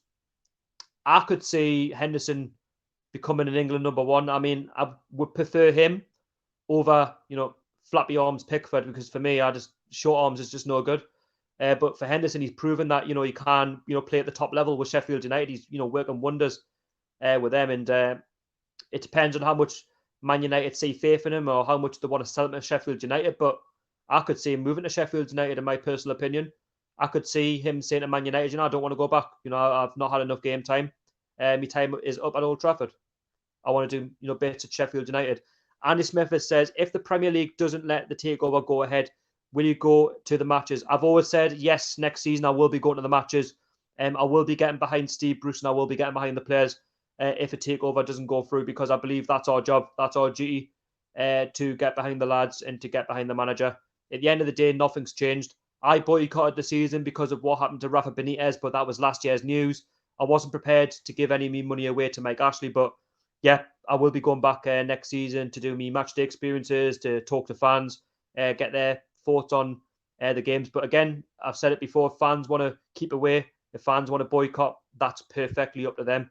I'm not going to tell anybody what they can and can't do. That's not my place. But, at the end of the day, if a takeover doesn't happen and we've still got Steve Bruce and we've still got the current squad, it's not their fault if this doesn't go through. The fault lies with the Premier League, and the fault lies with Amanda Staveley. The fault lies with the PIF, and the fault lies with those journalists who've lied, and the fault lies with Mike Ashley. That's where my faults go with. But again, that is not for me to talk about until we know what is going to be happening with this takeover. Is it happening? Is it not happening? We really don't know. My guess is good as yours. Of course, I want it to happen because I want Mike Ashley out of this football club, and I want to see the club, reach its full potential, but it can't right now while we still have Mike Ashley as the owner, because again, he couldn't give a damn about the future of Newcastle United, and it's been proven in the 13 years. Robert Angus says, is Woodman our next number one? I think he needs a first season in the Premier League, unless we're sold to Dubravka, but I can't see that happening. I think it would be a crime to sell Dubravka right now, and only if Mike Ashley sees pound signs and end up selling him, he could be a number one. But ideally, I think his time's up at Newcastle. I think he's been here long enough, and thing is, with Newcastle and our club, we've been blessed with so many goalkeepers in the past. The likes of Pavel Cernicek, rest in peace. We've had Shika Hislop, we've had Shea Given, we've had Tim Krul, and now Dubravka. We've had some great keepers in the past. We've also let some, slip through our fingers, like Fraser Forster, who was at Celtic. Another lad who was from Hexham. I believe, we've been blessed in that area. Just a shame we haven't been blessed up front in the past, couple of years. But I think he could be a number one, but in my personal opinion, I can't see it being at Newcastle United. I think he will, for the sake of his career, I think he will move on, either in the summer or very, very soon. David Wallace says the Newcastle takeover. Again, mate, it happens when it happens. If it happens, great. If it doesn't happen, then it's basically back to reality, isn't it? That's just the way it is, unfortunately. The next one is from Robert Angus. If we don't get any more injuries for defence, would you have a back four? Is that what you're saying? A back four? If you don't mind, Robert, could you redo that again? It just says 4B. Are you saying a back four? Revert to a back four or a back five? Let me know down below in the comments. That would be great. The next one is from Geordie, and he says that Woodman is good enough to be our backup goalkeeper. I think he's better than Carl Darlow, who is a championship quality, in my opinion. Yeah, I do agree that Carl Darlow is championship quality. He done well for us, in the past when we got promoted in 2017.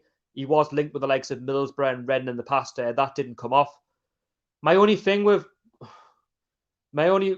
concern I've got with Carl Darlow is I just don't see him staying on. I think, again, he'll want to move on. He'll want game time. And whatever we're asking for Carl Darlow, I don't think it'll be very much. I wouldn't be surprised if it's maybe 5-6 million.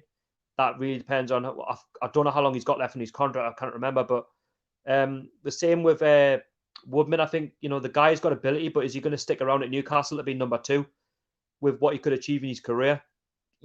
I think I wouldn't be surprised if he wants to make his deal permanent at Swansea. That wouldn't shock us. It really wouldn't. But then again, stranger things have happened. Steve Cole says, with Dubravka bang on form, I'd like to see Woodman go on loan to see a team coming up from the Championship to see how he does in the Prem. Yeah, that's the thing with Woodman. You can keep putting him out on loan. But then again, with Mike Ashley and with Freddie Woodman, it depends on how both parties look at it. You could have someone like Freddie Woodman who could say, well, actually, I want to leave. I've been here long enough. I'm not getting enough game time. I'm not getting a number one spot. Dubravka seems to be the fans' favourite. So now is the time to move on. But, if Swansea don't have the money and they want to, if they can afford his loan deal, then I don't see why not. If he's going to get regular games in the Championship. If Swansea were to get promoted with Freddie Woodman, then it could be easier for Swansea to buy him. But I think it's a difficult one, with Freddie Woodman. It depends on where his motives at, in terms of where he sees his career. But if I was Freddie Woodman personally, obviously supporting Newcastle, it's great. But if you're a footballer, you've got to think of your career. You've got to think of what you want to achieve in the game. And, being a number two is not really going to get you far. Andrew NFC says, Jody, I think Woodman will want first team football, which is a shame. That's why I go on about Swansea. I think if Swansea, extend his loan next season, or if they decide they want to buy him, it all depends really. Mike Ashley could be forced into selling him. Unfortunately, it depends on the takeover as well. There's many underlying factors with that as well. Jonathan Young says Ashley bought a 4.7% stake in Hugo Boss yesterday, 97 million. Hopefully, he's looking to his future plans and well away from Newcastle United. Hopefully, it's that £300 million that he's used on a stake in Hugo Boss, but he seems to be buying everything at the minute, doesn't he? But it's a shame he doesn't really invest too much in the fucking squad. Greedy cunt. Is Woodman the next England goalkeeper? Why not? Why not? I mean, Henderson, I think he's got a great chance at this moment in time. You've got the likes of Nick Pope at Burnley, who I think's had a great, Premier League career so far with Burnley. He's came through the ranks. I just don't understand why Pickford gets so many games. I think he's very underrated, very overrated. I'm not saying it because he played for Sunderland. I just think he's got too many mistakes in him. I think for England, if we're going to go to the Euros next season, I'd probably go with Henderson number one, and then Pope number two. But I wouldn't mind which order that goes in. If you're going to say Pope first and then Henderson second, I'll go with either. I think we're blessed with English keepers. I just think Pickford, he makes far too many mistakes. He's, it's a case if he loses concentration, and when the pressure hits him, like it did against us last season when we beat them 3-2, the pressure of the fans got to him. And I just don't think he's really that type of character that can thrive on pressure, unfortunately. And someone like Henderson, someone like Pope, I think they're quite thick-skinned. They know how, they go about their careers. They want to go and win things, and they're not really fussed by the media. And you need a calm head. I don't know. I don't have much faith in John Pickford personally, but we'll wait and see. But in terms of Freddie Woodman, why not? That's why I think it's important now that he leaves Newcastle, either on loan for a couple of more loan deals, or he gets that move to Swansea, or he gets that move to a Championship club and makes a name for himself. I mean, that's what Forster did. He ended up leaving. He went to Celtic. He's obviously been around the block. He went to Southampton, then he's back to Celtic. So, he's been well known for what he's done in the Scottish game. He's been a bit known in the Premier League for Southampton, not just warming the bench, to Shea Given and Tim Krul and Steve Harper in the past. Sometimes if you're a fan of a club and you're playing for that club, especially if you're a keeper, you've got to think of yourself. Sometimes you've got to take your fan head off and you've got to think of your career, what you want to do going forward. Do you want to warm the bench and have your CV as I warmed the bench, or do you want to have a CV of I played for Swansea and I got promoted? I think I'd take option 2 and be a mainstay in the side rather than a number 2. Because if I was a keeper, I'd want to push myself to be number 1. I wouldn't want to just sit there and accept, being number 2. I'd want the very best for myself. Robert Angus says, if we don't get any more injuries in the defence this season, what would your back four be? I would go with the same back four as what we had in the Southampton game. I wouldn't change anything at all. I think don't change anything that's not broken. That's what they always say, and that's the most important thing. We need to keep a consistency going. Yes, it's been 3 months since we last played a game. You can go off league form and you can go off, the previous 3 games, but we're not going to be in full strength, are we? We're not going to be, we're not going to be fully energized. The players will not give, that extra 5-10% because the fans aren't there. But it is a difficult one. Jody says Henderson, Pope, and Woodman should be the Euros keepers for England. Yeah, I agree. I think when you look at a keeper like Pickford, who he's all about confidence, in my opinion. Again, the evidence was there against us for Everton when he made those mistakes. And read this last comment, and I'll get Peter into the stream. So bear with me, Peter. Give us a wave just to make sure you've heard that. And good. And Jody says again, Woodman isn't a Newcastle fan; he's a Crystal Palace fan. Well, yes, I believe his father went to Crystal Palace when Pardew got the job as a goalkeeping coach. I don't know if he's any more of a goalkeeping coach there anymore. I'm not too sure. But anyway, we're going to get our first guest in of tonight, and it is PD Proudlock. How's it going, mate? Yeah, all good. Thanks, man. And yourself?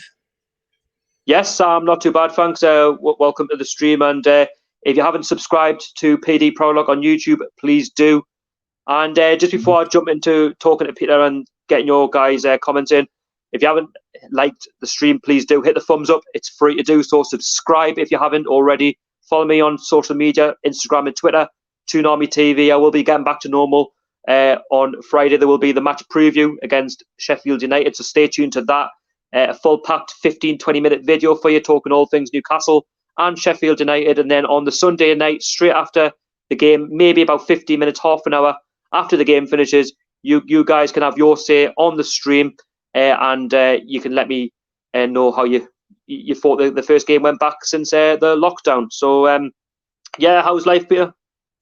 Yeah, doing well, thanks. All good. Good. I seen you in the stream on. I was in your stream. Was it on Wednesday? Yeah, that's right. Yes, you were. Yes. So, are you looking forward to the season coming back now? Obviously, we're now 8 days away from Newcastle returning. We've got the games coming up on Wednesday. Obviously, the first two, Villa and Sheffield United, and Arsenal against Manchester City. Well, it's at the Etihad, but there's going to be pretty much daily games. There's a gap on Thursday, but there's games from like Friday onwards, pretty much every day. Yeah, I am looking forward to the season returning. The only downside of it is like we can't go obviously watch them because we're still under a coronavirus pandemic. But at least we're given like Sky and also other like channels that are showing games. At least they're offering us something back for us to be able to watch all the remaining games of the season, which is very good. Yeah. It feels like such a long time, doesn't it, since the football's been off? But yeah, I'm definitely looking forward to it returning. I was saying at first they should cancel the remainder of the season, but I've just got to that point and says, "Oh no, this just bring it back." Well, I've said it from day one. I think there's too much money in the Premier League, with the TV rights, and there'll be lawsuits from all clubs. If the season didn't recommence. Obviously, if the virus got worse, then you could understand why they would have had to have done that. Yeah. But 9 games left as well. Liverpool only a couple of wins away now from winning the Premier League. Newcastle, we're in a quarter-final of the FA Cup. There's so much to play for between now and the end of the season. The money between the Championship, and the Premier League is astronomical. League One, League Two, I think, had to, finish due to the financial side of things. Obviously, Sunderland rivals have to spend a third season in League One, but I'll not go into that too much. But I think it's just great to see the lads back in action. They've played up against Hull today, who they beat 2-0. We played Middlesbrough 3-2. And obviously, Joelinton's been banging in goals. Alan Saint-Maximin looks lively. Shelby looks great. Mutu's been in the action. So, going into the Sheffield United game next Saturday, I think we're looking in positive spirits, would you not say? Well, yeah, Borough picking up the 3-2 win, even though we're 2-0 down, but we brought it back and won the game. Yeah, a 2-0 win against Hull. Seeing the goals today was a great header from Lejeune. And nice thing from ASM to make it 2-0. But yeah, hopefully that is a massive confidence boost for going into Sunday against Sheffield United. And yeah, hopefully it'll be positive for the lads. Definitely. Well, I haven't really been on YouTube for the past couple of weeks. I've sort of built up for this live stream, and obviously there's been a little bit of news, not too much. That's why I've taken a break. But the news that that we got, well, I got last week was they were saying Matty Longstaff may be going to Udinese. I believe he won't. I believe he'll stay. What's your thoughts on that? They were saying apparently £30,000 a week he might be getting, and they might ship him off to Watford in the Premier League. I think it's important that we keep, we're younger talent. I think it's important to, keep our local lads. I'd be disappointed if he left. By the way, I would say that. Yeah, one come up through the ranks, particularly through the academy. It just shows the lad has got talent, and I think he's one for the future of this football club. I know the offer was for Udinese, but he might turn that down. You never know. Because I think he definitely wants to remain at this football club. That's the thing. But yet again, there's been rumours that we handed him a supposedly 20k a week with a new contract, something like that. It was just a rumor. That's the thing, though. Like it's all rumours. We don't know what to believe. Obviously, there was talk of the compensation of £400,000, which I think is absolute peanuts. The fans aren't going to benefit from that. It's a case of it's a nice little payoff for Mike Ashley and Lee Charnley. We see nothing of it. Another local lad who has gone through the club like salt through a sieve. But the way I look at it is the money that he's on at the minute, it's peanuts, and he should be earning a bit more. And I think Newcastle, offering 20,000. Listen, I think it's only right that we do offer him something like that because, I think in the next 3 years, if we let him, pass through the football club, then I believe potentially we've lost 30 to 40 million pounds. I think he could be that type of player, and it could be, words of what if. Yes, you think we've kept Sean so far at this club. He's now playing first team, so why not do it to Matty? I always believe Matty, he deserves that chance. It's been quite strange because when Sean Longstaff broke through, Benitez seemed to get the best out of Sean Longstaff, but then all of a sudden there's been a roles reverse. Steve Bruce seems to like Matty Longstaff, and Matty Longstaff seems to be getting the best out of playing for Steve Bruce, and Sean really hasn't had too much of a look, and he hasn't been fantastic this season, Sean Longstaff, but he can get better. But Matty, on the other hand, I think he hasn't had that many games. He's had some good games and some bad games, but that comes through experience. And I think, if we tie him down to a contract, which I think is vitally important, by the way, he wants to do stuff at the club. He's positive. He's a positive lad. When I've watched him and when I've spoken to him in real life, I think it's important just to to try and get that contract nailed down. And it could be us. That could be getting the 30 to 40, 50 million in a transfer, not another club benefiting. Absolutely, just shows he's a massive, important player for us. Did well to come up through the ranks, so you've got to offer him a new deal. I know he hasn't played a lot, as you've said, but yet again, the partnership between Shelby and Hayden's been really good, and it would be very naff to stop that now. Yeah, but you never know; he could end up playing in the cup game against Manchester City if he's fit enough. Because I think he's got an injury. I think he's been picking up a bit of an injury so far, from what I've heard. So, but yeah, right. We're going to go through the comments. So Steve Cole has said, thanks for waiting patiently. If Woodman does well, if we loan him to a Premier League team, I could see if he can cut it in the Prem, then with him being young, we can sell Dubravka and build for the future. The way I look at it, Peter, I think it's important that we keep Dubravka. I think, I know Freddie, I don't know what your opinion is of Freddie Woodman. I've always said now that it could be both parties. You might want to go. You might want that first team spot at Swansea. Yeah. He can't, I know he wants to play for Newcastle and be number one, but for the sake of his career, I think he needs to go out and play regular football and make a name for himself at Swansea. What's your thoughts on Freddie Woodman? That's the thing, yeah. I know he's a young keeper, but if he does want first team football, then it's understandable because so far, no one's going to be taking over Martin Dubravka at this moment of time. I know Wab chopped and changed keepers in cup competitions, but yeah, Freddie Woodman still, he's done very well at Swansea, hasn't he? You've got to remember as well, the Championship is now an ever more competitive league. He's getting regular games, and you get on TV now a lot in the Championship. You got your Sky games, and that's not to say that Swansea can't get promoted. At the end of the season, I mean, there's still 9 games left. I mean, they could go on a good run. If there's any club he's going to go to, I would say Swansea, where they've still got some decent players on their side. Yeah, it wouldn't shock me if Swansea were to come in and offer him a permanent. It could be a case of both parties. Freddie Woodman might say to Mike Ashley or to the board, well, I've been number 2 for so long now. I need to move on and be great. I love the clubs. I love the club, but I need games. Yeah, that's the thing. So probably a lot of fans will say we should give him a chance, but it's totally understandable if he wants to leave. And I can see where Steve Cole's coming from, but I just in time in football when Newcastle's quite thin. Dubravka's still at a good age now where he's peaking. He can, goalkeepers can still go on. If Buffon can still go on, he's like 40 yards. I mean, come on. David Seaman riding off right till his late 30s was another one.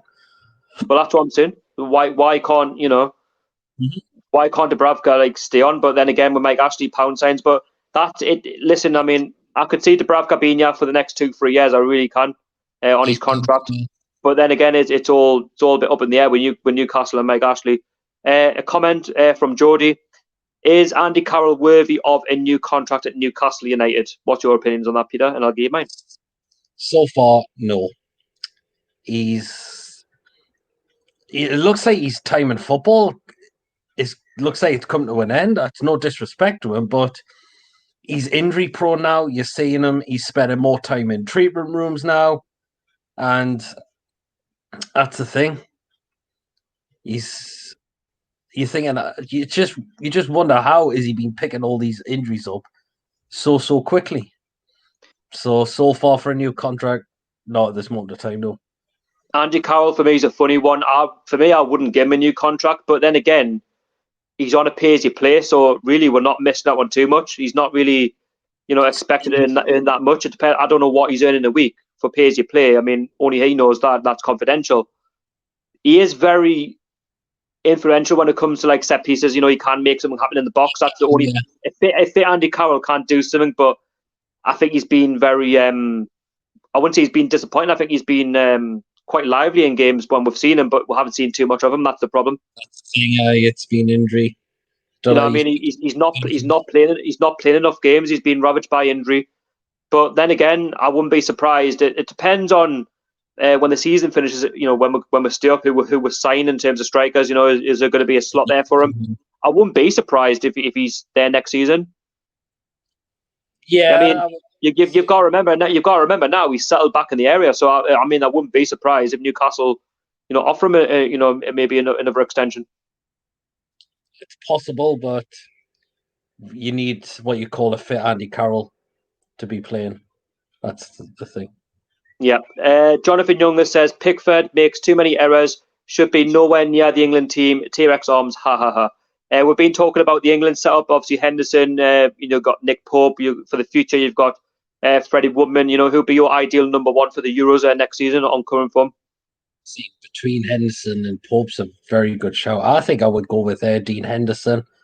Pickford, no. I know he has played it, but you look at him now, and I know I'm not saying this because he's played for Sunderland and all that. You look at him now, I can see mistakes in him now, particularly. I mean, when we the one against us, that was comical. That was ridiculous. I mean, he's complaining. I mean, but why are you standing behind the line? Oh, Jesus Christ. That is the problem. And when we beat them, came back from when we beat them 3-2 last season, the Perez's equaliser, he spilled the ball. Almiron took a shot, Pickford spilled the ball right to he rugby tackles Rondon to the floor and he doesn't get sent off for it. So it just shows. Oh, you could hire him in a comedy circus, couldn't you? Next comment is from Robert Angus. First of all, good evening, Mark Carden. Welcome to the stream, mate. Hope you're keeping well and safe. He says, what's your thoughts on Emil Kraft so far, what we've seen of him, and can you give a shout out? Yeah, which I have done. So what have you made of Kraft so far? Has he got a future at Newcastle? I know he hasn't been here very long. I'll give you my opinion first. I believe we'll still have to persist with him. I think he hasn't been here long enough to judge him. I think he hasn't had enough game time. That's the thing. I think his first start was against Norwich. It was, but Yeah, I think we definitely need to see more of the lad. That is the thing, because I I think think, it's too early to judge. yeah, I think we're getting the backs far too quickly, don't we? Because we expect, that we want players to do well straight away. But you've got to think of Emil Kraft. For one, he didn't really cost too much money, so I mean, he's still relatively new to the Premier League. And secondly, he hasn't played enough games to build his confidence. And I'm that's sure the previous game I didn't think he was too bad, if I'm honest. But the I'm a one, like I've said before, and I said in the stream earlier on.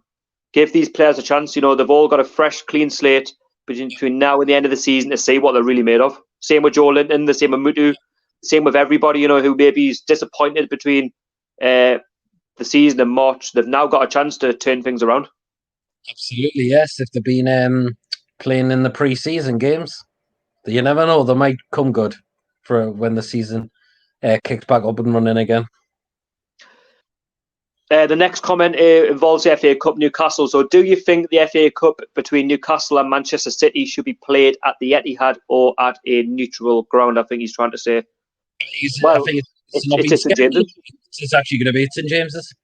We've actually got 3 back-to-back games this week. What's your thoughts on that, Peter? Three home games in 1 week, but there'll be no fans. Oh no, it's going to feel very unusual, but Imagine if you were no. one of them fans that didn't have a season ticket and you were paying general sale tickets. It cost you like 90 quid just to go to these. Well, FA Cup doesn't cost that much, so it's going to cost you like 70, 80 quid just to go to 3 weeks. Well, 3 games worth of in 1 week.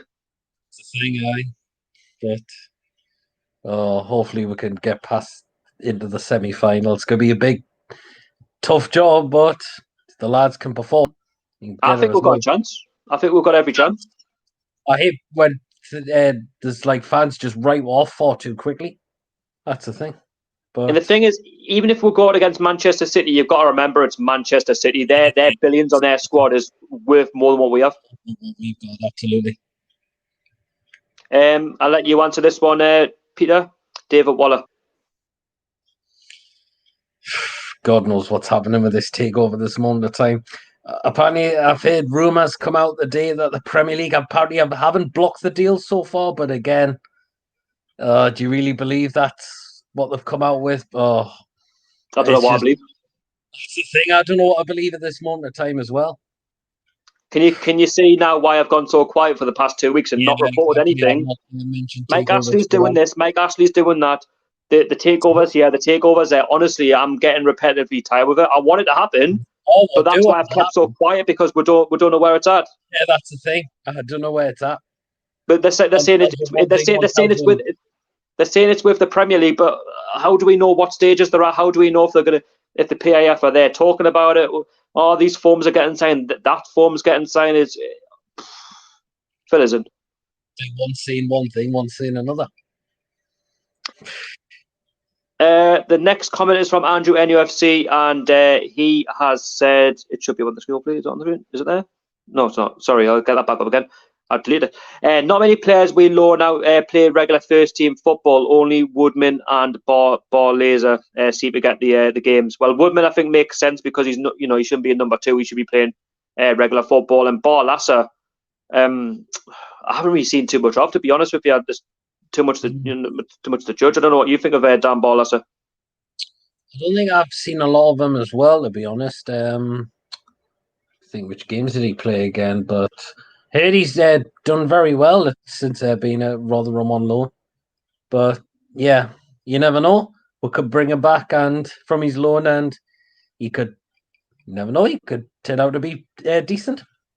That's why I think it's important when I watch the under-23s that eventually they start getting that loan deal to a League One, League Two side, even Championship if they're good enough, and that gives them the bridge to go on and potentially make the grade in the first team, and potentially, or even if they can't make the grade at Newcastle, rubber stamp a first team place in a Championship side. Because Newcastle could give them that.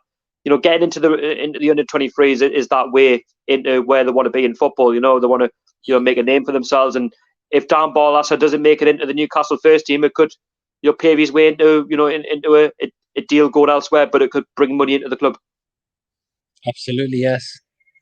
But I definitely would like to see a lot more of them. Mark Carden says, great show, mate. I'm glad you're enjoying it. Guys, if you haven't liked the stream, please hit the thumbs up. It takes literally 1 second to do. And subscribe if you haven't already. There will be regular content next week. There will be the Newcastle United preview against Sheffield United.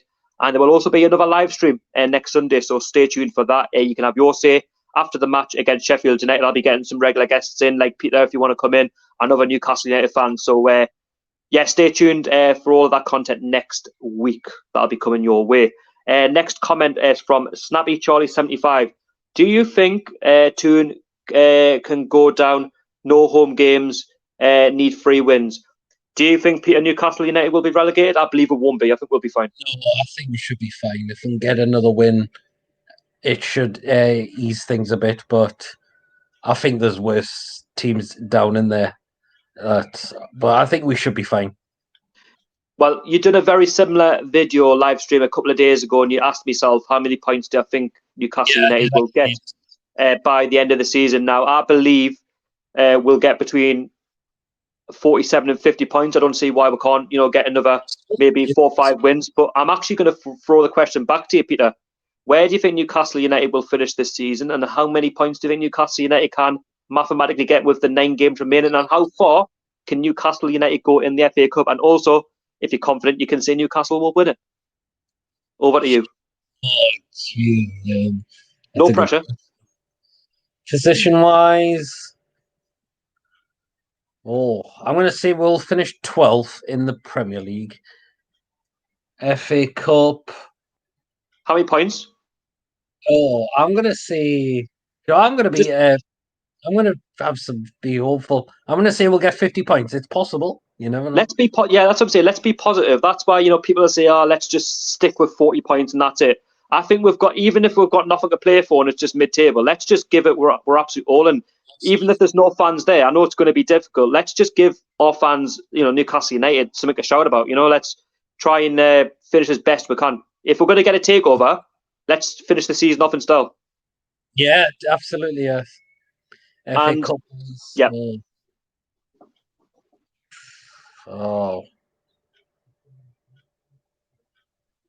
I'm actually going to have some hope for that. I'm going to say we'll get the semi-final. Do you not think we could win it? Or are you just not being too optimistic? Is it too much right now? Optimistic just yet, but... I think it's, do you know what? If we go out against Man City, then, there's no hard feelings. It's Man City. If we go to the semi-final, I think that's a great achievement. I really do. I think that's progress. I really do. Robert Angus has said, let's have a look at your comment. It's gone again. There we go. Do beg your pardon, mate. Here it is. Dubravka got to start against Man City, but do you think Bruce will pick him or Darlow against Manchester City? It's got to be we're main side against City. No disrespect to Darlow. He hasn't done too bad in the other games, but if you want to progress to the next round, you definitely got to be putting your best players on the pitch. And Dubravka is definitely one of our best players. Steve Kohler says, say if Mankey or Carroll doesn't extend to the end of the season and we leave they leave on July the 1st, would free up a slot in the squad for Dummett? I believe they will extend until the end of the season. I think all the players will. Yeah. I know we're releasing a callback in Sterry, but that's no surprise. Well, they've got no futures at this football club now, unfortunately. So, yeah, I can understand why them two are ahead now. But the rest, I can see have definitely been extended until the season finishes completely. I think Dummett, you've kind of got to feel a bit sorry for, but then if this didn't come around, Dummett would have missed the remainder of the season anyway. But I think he'll be back next season. It is a shame for him, but the rules are the rules, unfortunately. We've registered 25-man squad and we've got to stick with that. We're going to have one proper fit left back, and that's Danny Rose. That's the only. Did you say fit Danny Rose? Well, I mean, that'll be the only left back where we're only going to have. That's the only concern I find at the moment. Do you think Danny Rose will be here beyond the end of the season? I think he'll be gone, mate. He'll be like beyond the season. Yeah, well, after he's had his loan spell, yeah, he'll go back to Spurs, and then Spurs might move on to another club. Jason Harwood says, I do not believe in what the papers are saying about the takeover. It will happen when it happens. I think that's basically along the lines of myself. Yeah. I've sort of washed my hands with it, but that's not to say I've given up full to hope. But when I say wash my hands, I'm like not talking about it as much. I'm only updating now because I haven't updated for a couple of weeks. But it's a case of if it happens, it happens. I hope it happens for the sake of the club's future. But if it doesn't happen, then I hope like some of the Americans maybe come in. It's a possibility, but yeah, a lot of the papers do talk a lot of tosh these days, and it's like, oh, yeah. No wonder I keep off Twitter because again, all the stuff you read on that's the same. Right, Andy Smith has said, if Martin Dubravka leaves, would you replace with Jordan Pickford? I think he's one of the best keepers in the Premier League. Oh my god.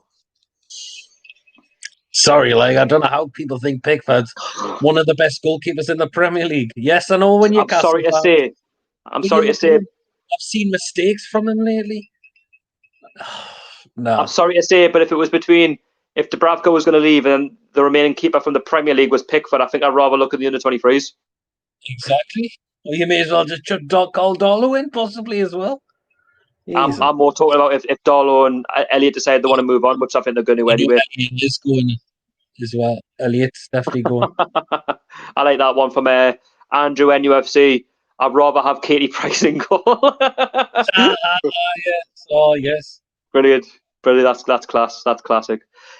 Jonathan Young says, question for both Sharky and Peter. What's your plans for the Sheffield United preview video? Will you be doing one? So I'll say mine first. I will be doing a Sheffield United preview. If you haven't, or if you've just tuned in, that will be out on Friday at 2:00, 48 hours before kickoff. So stay tuned to that. And then I will also be doing a review, but it won't be an actual review that I normally do. It will be a live stream straight after the game. So get tuned in to the channel. Again, if you haven't liked, please like the stream. Please like all the other videos, and also make sure you subscribe as well. We're very close to 3,100 subscribers on YouTube, and that's only going to be possible with your support. But anyway, Peter, question for you on the Sheffield United preview. Yes, I'll be doing the previews. Well, Peter, while you're there, plug your channel. Go on. Plug your channel. Plug your channel. Basically, give your channel a shout out. Tell everybody about yourself and what you do.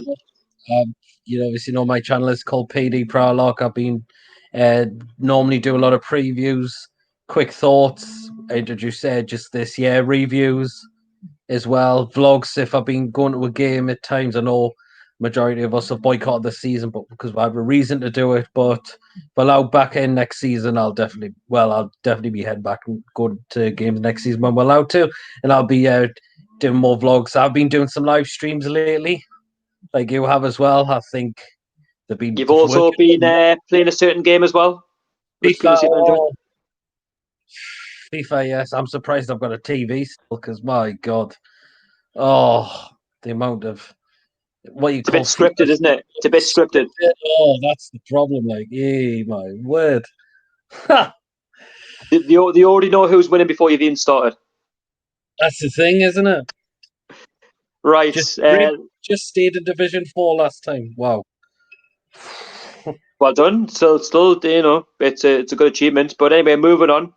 Subscribe to PD Product on YouTube, and go and help them out. You're on to 700 subs now, aren't you? Is that correct? On the way to 700 subscribers next. Yeah, so help them out. Support another Newcastle United YouTuber. Jason Harwood says, I do not believe a single word what the papers are saying about the Newcastle United takeover. Takeover will happen when it happens. I think that's basically going off in the one, but he's reset it. I agree. Again, if it happens, when it happens. Big up to Karen Davison. Welcome back to the stream. Sorry that I haven't spoken to anyone for the last couple of weeks. Again, there's not been too much news on Newcastle United. There's been a few friendlies and stuff like that, but nothing really something major to talk about. She says, I'm going to take a leap of faith and say Newcastle for the FA Cup. She believes that Newcastle can win it. Why not? Have the optimism, have the faith. I mean, the confidence. If Wigan Athletic can beat Man City in the final, why can't Newcastle? I know we're not there yet, but why not? Yeah, exactly. Why not? The next one is from Robert Angus. You know how? Let's have a look. I was just reading it there a second. Know how you mentioned Adam Armstrong before? Did you rate him when he was at the TOON? And I know Armstrong in real life and was gutted when he was sold. Now, Adam Armstrong again, a local lad who I thought he had talent. I'm not saying there was definitely ability there. Again, another one who sort of fell through the club really. Through salt through a sieve, if you like, and obviously he's now. I'm kind of glad that he's sort of taken that initiative to. If he's not going to make the first team at Newcastle, he's went down the pyramid. He's went from like League Two, League One. Now he's with Blackburn Rovers. Yes, exactly. You never know, and there might be a time he could be ready for the next step up to the Premier League. What did you make of Adam Armstrong when you seen of him when you watched him through? Did you ever believe that he could be a number 9, or did you ever believe that he could play for Newcastle one day, or were you good when he left? I kind of was good he left. That was the thing, but yeah. So I was disappointed that he left. I thought he could have had a chance maybe, but guess not at this moment in time. Steve Beck has says the Newcastle United takeover happened. He basically says that he thinks the Newcastle United takeover will happen, if I am led to be correct. Again, it's hard to really say if it's going to happen or not. We don't really know where the talks are at. All we know is that Richard Masters, the chief executive of the Premier League, he's looking into it. I think as a chief executive, I think it's important that he looks at all aspects. He can't just let the deal go through like that. Yeah, I think he's got to look at things that other people or other clubs have raised concerns about. But yeah, so you can probably understand why it's taken a bit of time if he has to look into these other things and see what they're all about. So, but yeah. Do you know what it is, though? I just don't think it's any old takeover. Like, this is a massive deal to the Premier League. It's worth a lot of money. It could make Newcastle potentially the richest Premier League club, in the Premier League, if not in the world. Up there with Real Madrid and PSG with spending. Yes, you've got the financial fair play, but I think there's always ways around that. If the deal was to go through, I believe we can attract some of the better players. But again, you've got to take into consideration, the human rights. You've got to take into consideration all the complaints of piracy, and it's all alleged. Obviously, we don't know if it's true or not. Yeah. I think the Premier League, this could change their league. The decision that they make, there's got to be pressure there.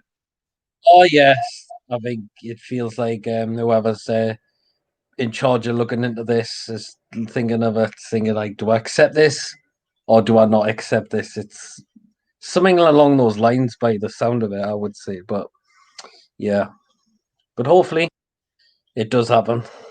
I was going to ask you a question before you joined the stream about Steve Bruce. Now, there's been very mixed opinions of Steve Bruce. If a takeover was to happen, some fans don't want to keep Steve Bruce on.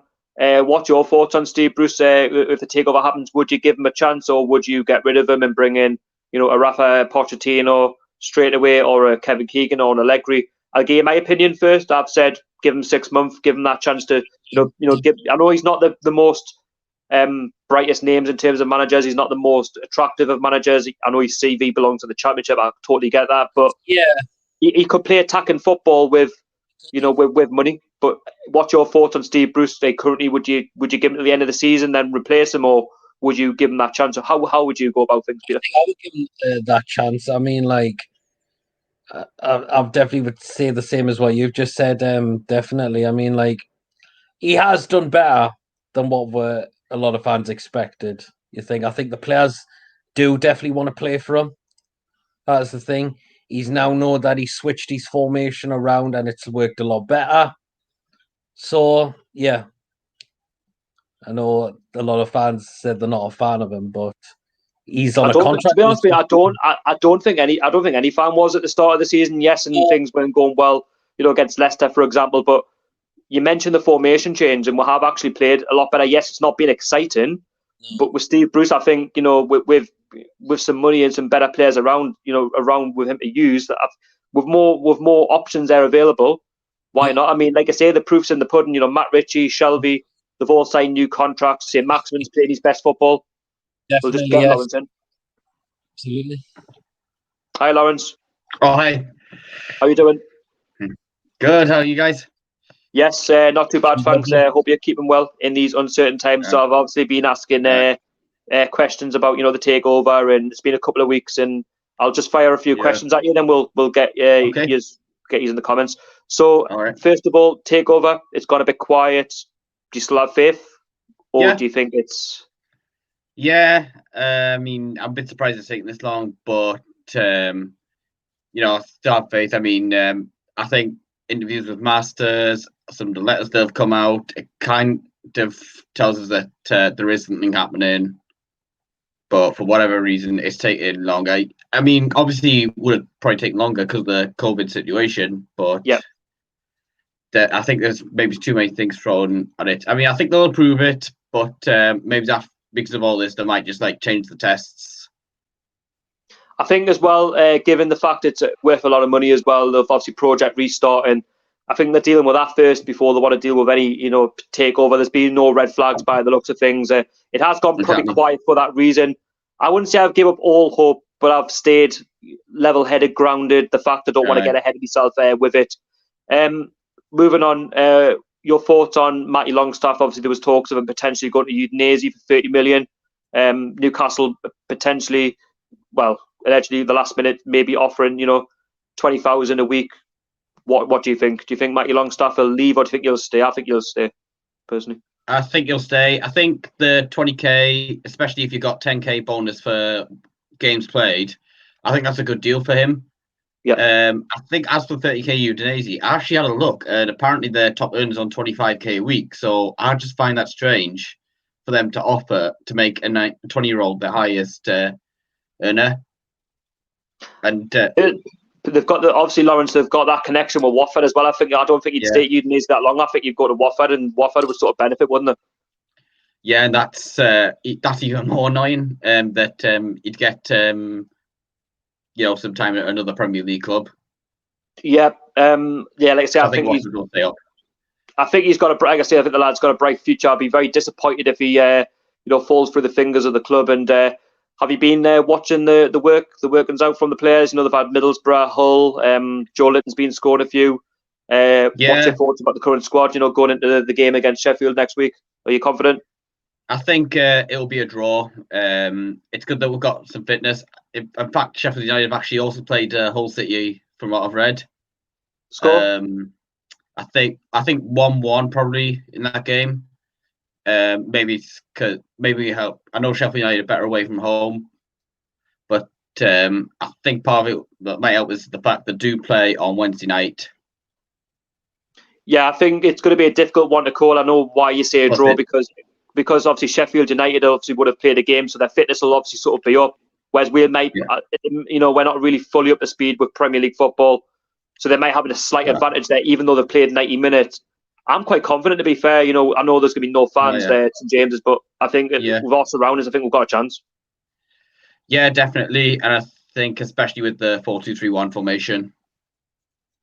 Yeah, I believe we're just going to try and attack every team that we play. Right. Anyway, let's jump into the comments. If I've missed anything that Lawrence said, Peter, let us know. I think I've said anything. I think that's everything. Yeah, I believe. So we've been talking about loads of different things tonight. We've been talking about latest thing was Adam Armstrong. So the latest comment from Andrew NUFC says, I rated Armstrong. It's a shame that he left. He's doing well at Blackburn over the last couple of seasons. I agree. I think I've watched him in the Championship and he's doing bits for them. It's great to see him doing well. In my opinion, I just think when he was on loan in the Championship at Bolton and Barnsley, he just didn't score enough goals. I think that's why Rafa got rid of him. I just think maybe it's just Tony Mowbray's style of football that he benefits from, because I've seen it at Coventry. Now we've seen it at Blackburn. Whether he can do it in the Premier League, I don't know. But to be fair, I don't think he's Premier League quality yet. Maybe in the future, but to be fair, he's 23. I think if he was still here, staying the squad and playing many games, not getting many goals, people are like, he's not going to get rid of him. Just to let you know with the comments, I'm not going to just aim at any ears. Just feel free to just chip in on these comments, by the way. This one is from Steve Beck. Do you think that they have taken, or do you think the Sports Direct signs, if Tito goes through, do you think they'll be taken down? Definitely. Hopefully, definitely got to be. Get Whoa. get those scabby looking things off our stadium. I think any sponsor that that's down to Ashley. Yeah, I agree. Karen Davison says anything can happen in football. All it takes is a few good games, and it's all about time we had some luck come our way. I think just relating to the FA Cup, I think, in my opinion, I think we could win it. Even if we don't win it, it's not the end of the world. Peter's gone for the semi-final. Lawrence, I'm going to throw the question to you, actually, about the Premier League. How many points do you think Newcastle United will pick up this season, for the remainder of the season, and how many points do you think we'll finish on? Where do you think Newcastle United will finish? And that's position. And in the FA Cup, how far can Newcastle United go? I think Premier League will probably get about 9 or 10 points, finish 13th, because I said this on Peter's stream. As for the FA Cup, I think we'll just go out against Man City. I think it'll be a lot harder against, without the fans being there. Yeah, I agree. I think with the FA Cup, I think against Man City, it's a difficult one. It all depends on how Man City go about it, how they turn up. Do you know what I mean? Because if Liverpool obviously win their couple of games and Man City, say if they lose to Arsenal, like it's game over already, their confidence might be low, even just a game in. On one hand, yes. On the other hand, they could put a lot more focus into the FA Cup. I think that might be their main focus because the Champions League won't be back till August. Andrew, NUFC is just replying back to Karen, hope for the best and expect the worst. Yeah, like I think we want something to happen, then it doesn't sort of come off. The next comment is from... I think... Go on, Lawrence. Go on, Lawrence. Go on. I think if we're playing Man City in normal conditions, things were normal, we'll play Man City on the original date. It would have been easier for us, actually, because they would have been playing Real Madrid 4 days earlier. I don't even know what's going on with the Champions League apart from there's going to be a knockout. I think it looks like August. I think they're going to try and get the rain ties in Lisbon. Yeah, because it was supposed to be played in Istanbul, wasn't it? And it's been cancelled. Yeah. Robert Angus says, in my view, I think the takeover will happen because the Premier League would have said by now or blocked it by now. Do you think both agree or disagree with what I'm saying? Basically, what you're saying is the Premier League would have blocked it by now. It's difficult to say, really. It's difficult to say. Yeah. I think with any takeover, I think they need to look at the small details, not just the big details. They need to look at every little thing. Newcastle United's records. Yes. And also look at the concerns that the people have raised up as well. Exactly. I think we can't ignore the human rights, even though it's got nothing to do with us. And obviously we have nothing to do with human rights. It's those who want to buy the club. I don't think the Premier League can afford to ignore human rights. And that's why it's taken so long. They need to look at every little angle, every detail, court cases. Obviously, there was talks of this week of Amanda Staveley was in court allegedly for something to do with suing Barclays or something like that. But again, that's not got nothing to do with me. I haven't watched it. I mean, I'm not that sad to watch a court case. Yeah, exactly. I don't know what your thoughts are on that about Peter Lawrence, about the court cases and stuff. I know it's been on Twitter and stuff. I haven't really followed much. Nah, neither have I, to be honest with you. Truth be told. But if it's still going on, then good luck to Amanda for it. Yeah, exactly. I think at the end of the day, I will give her credit. If with Amanda Staveley, she's never gave up on Newcastle, has she? But let's just hope, fingers crossed, this one can go through. Exactly. I mean, I remember in January 2018 when the first attempts fell through. Actually, I think a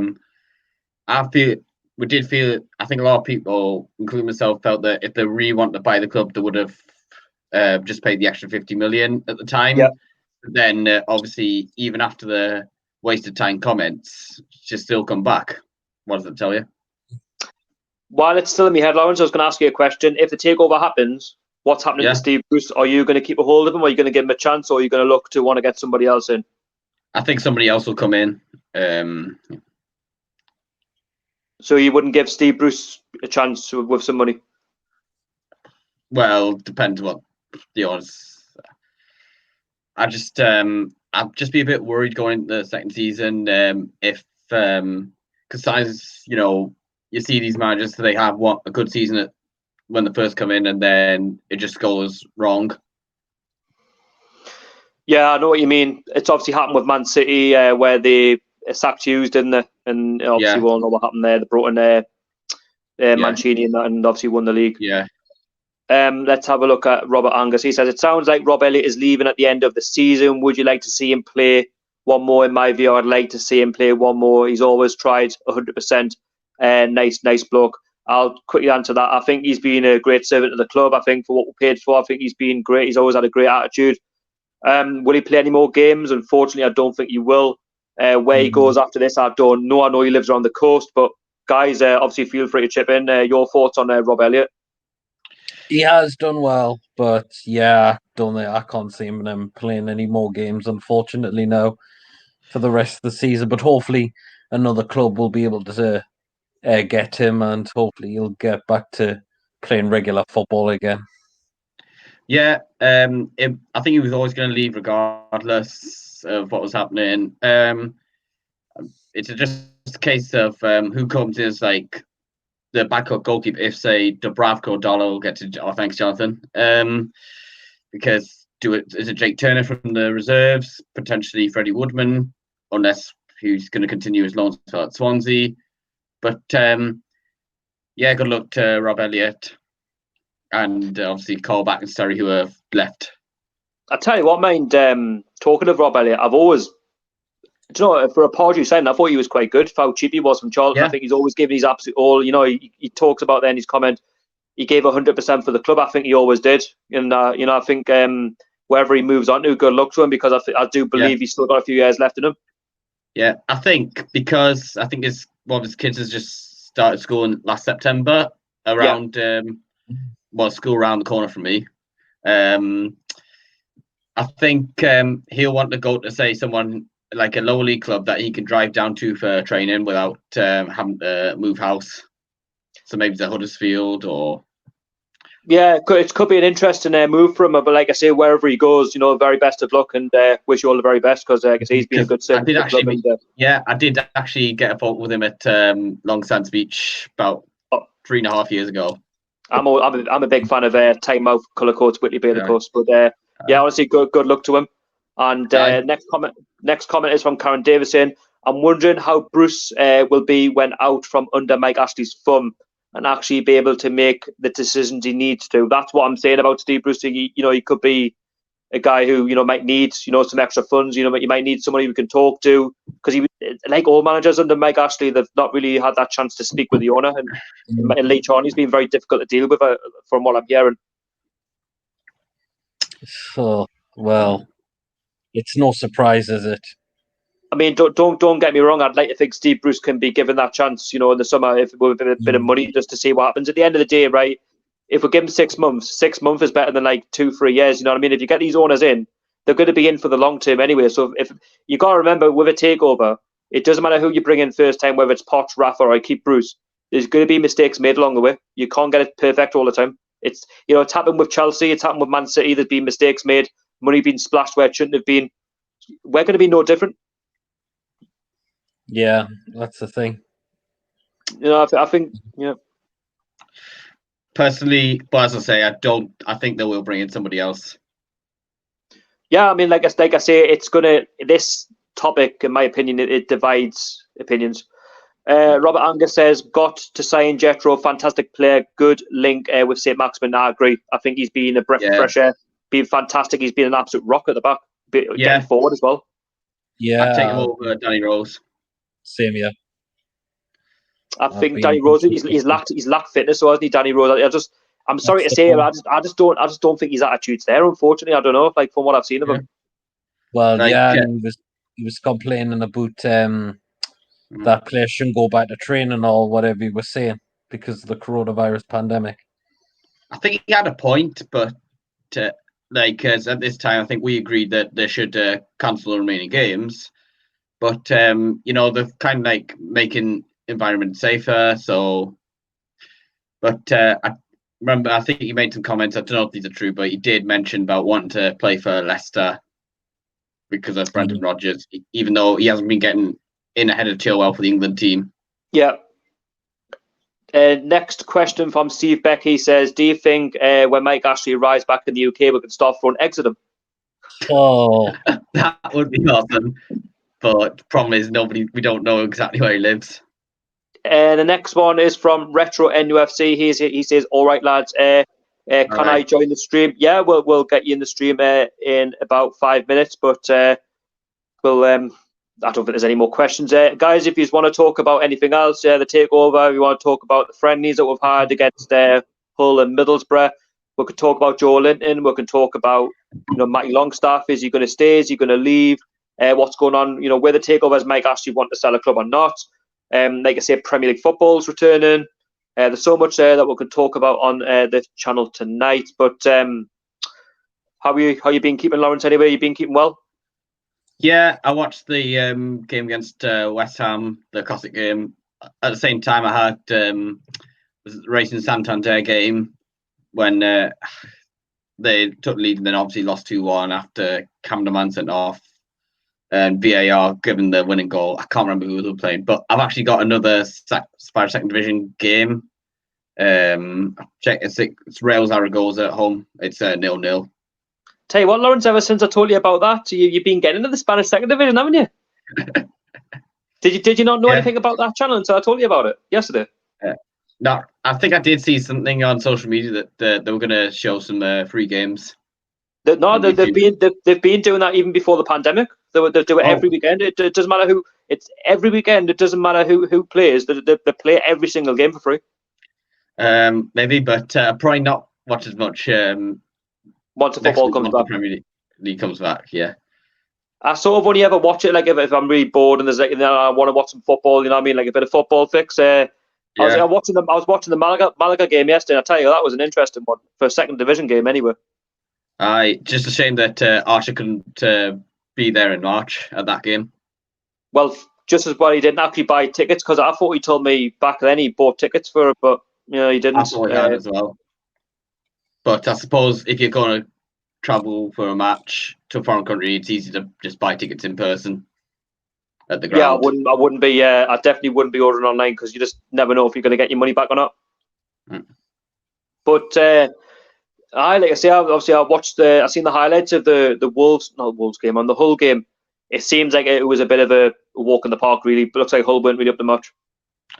I had just seen the goals. Players didn't really smile when they scored. I mean, maybe it was kind of like a training session for both sides, really. Maybe more for us. But I suppose celebrations, there'll be a lot more of them once they score goals in the Premier League. Right, we've got a few questions coming in that are flying in now. The next one is from Robert Angus. In your opinion, in your view, what's gone wrong with Aaron's Murphy? Would you say that get another chance at Newcastle, or would you say it needs to leave and start again? Now, for me, Murphy, I think I want to see Murphy do really well. We paid £12 million for him. I know, back then that was a big deal. £12 million from Norwich. I would hate to see the guy wasted. I know he's at Sheffield United and he's probably not. You're not seeing much of him, but we paid £12 million for a reason. You know what I mean? I want to see the best of him, but Aaron's I'm not too sure about. I don't know. I don't think Aaron's has got a future personally in Newcastle. I don't think Aaron's has got a future either. I think it's mainly the fact he struggled abroad in his loans. I mean, he's done better in the Championship, and League One, but in fairness, I don't think he got many games for Wickham, and if that's happening at 23, 24, what hopes he got? As for Murphy, before you talk about Murphy, were you not surprised, or I was a bit amazed what happened with Wickham, because I know they haven't got a lot of money. I was amazed at how long it lasted. I thought he was going to do bits for Wickham. Exactly, but for some reason he's not playing much. I don't know how he's getting on at Motherwell, but I think he needs to leave regardless. As for Murphy, Murphy. I think maybe he'd have been given a chance to the first team if Dwight Gale. I think if we weren't getting to Takeover, potentially he'd be getting a chance next season. Yeah. With Yoshino Muto leaving, I think the reason Steve Bruce kept a hold of Muto was Dwight Gale and Andy Carroll being injured. Lauren, Peter, what about you with Aaron's and Murphy? Where do you see them at Newcastle, their futures? Aaron's definitely no more future here. I can see that now. Murphy, again, that's a really tough one. See, I personally think I would like to see a lot more of the lad, because I think we have kind of just wasted him at this moment of time. I think After- sorry, go on, Lawrence. Well, Murphy. I was going to say definitely should have. I'd definitely rather see Murphy over Atsu.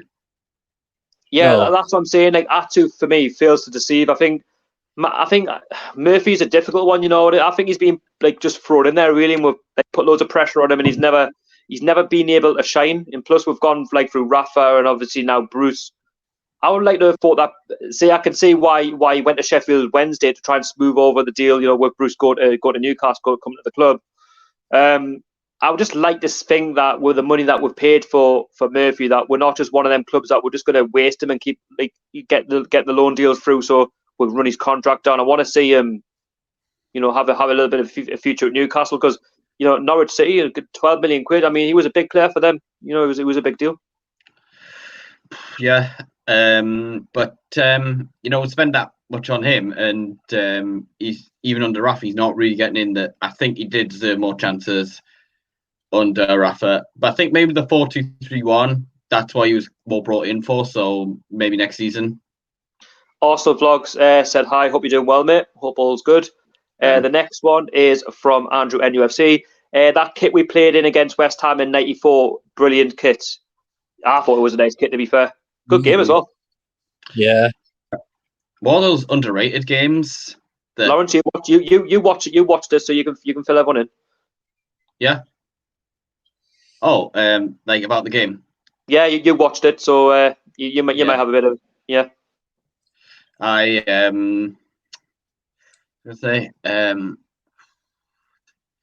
was there a couple of good goals from Rob Lee. Obviously Cole and Alex Matty getting on the score sheet. But then Alvin Martin's name came up, and I thought, didn't he score a hat-trick when the people were like 8-1? This is when we had like 3 goalkeepers in goal, including Peter Beardsley. Yes. Good game. 4-4-2. I mean, yeah. Can't St James's. Karen Davison says, all we got to do is roll the fat git doing Dean Street. He'd never get back up, asked Mike Ashley. Oh, Mike Ashley, the fucking fat tub of lord. The next one is from Jonathan Young. Like I say, guys, just chip in whatever you feel like it. He says, do you guys remember Revista de la Liga on Sky Sports? Brilliant show back in the day. Yes, I do, actually. Aye. Yeah, I remember. That kind of floods back loads of good memories from like the 2011-12 season. Arsenal Vlog says, get Magpie Channel on. I know who the Magpie Channel is. If he ever wants to come on, he's more than welcome to. I think they've been doing the quiz tonight on their channel. Oh, they're doing a quiz, are they? Yeah. Oh, nice one. On live on YouTube? Yeah. I was going to say, I think they've got like 6 people playing on the stream, and then I kind of wish it was premiered so we could like Newcastle fans TV, so like I could guess in the comments, but I suppose I can guess in my mind. Is Newcastle fans TV not live tonight, or they're not doing a podcast? Oh, it's tomorrow, isn't it? I think they're going back to Sundays for the night show. Yeah, I thought so. Robert Angus says, when Ashley leaves, we can throw pies at him since he loves pies. Well, we're not going to get that chance because Mike Ashley will be no comment. Mike Ashley will not say anything. He'll just walk. He'll walk when there's nobody there. Well, you know what I mean? He'll be sitting somewhere in his luxury, mansion, and he'll be like, screw his all. Obviously, after 13 years, that's it. Go back to use now. I think he might make a statement, but are people going to really read it or like say anything about it? Might do. Oh, it depends how it's worded. I think he's got to be careful how he words it. I mean, he might say stuff like, "I'm sorry, this didn't work out." Or like, I mean, it'll probably be like quite a few lies in there. I don't know how to take this one from Angus. Do you three ever smile since you three have been on live? Neither of you have cracked a smile. I think it's, to be honest, I think it's difficult when you support Newcastle United with all the shit that we've got to put up with on a week by week basis. I think it's difficult. But I mean, 9 times out of 10, I'm a positive person. I do like to smile. I mean, don't get us wrong. I'm not a grumpy old so-and-so, you know what I mean? But anyway, less of that. Let's think about positivity going forward. So Steve Beck says, what went wrong with Newcastle? Why they keep playing as a team? What went wrong with Newcastle? Why they keep playing as a team? I don't know how to answer that. No, neither do I. Anyway, the next one is from... Let's have a look. Right. I'm doing this on my phone, by the way, so it seems a bit slow. Make sure they ain't Greg's pies, Robert. Funny. It's because we don't really want... You probably have any pie now. Like that. I think it'd be a bit too expensive to go to Greg's, Milligan's back in the day and go and buy a pie and throw it up, Ashley. I don't really want to... My investment doesn't want to go there. Who's that? Is that Retro trying to get in? The next one is... Go on, Lawrence. No, I'll just read out next comment. Yeah, Peter Beardsley, the Geordie Messi. Oh. Yeah, I agree. Just a shame he had all those racism stuff.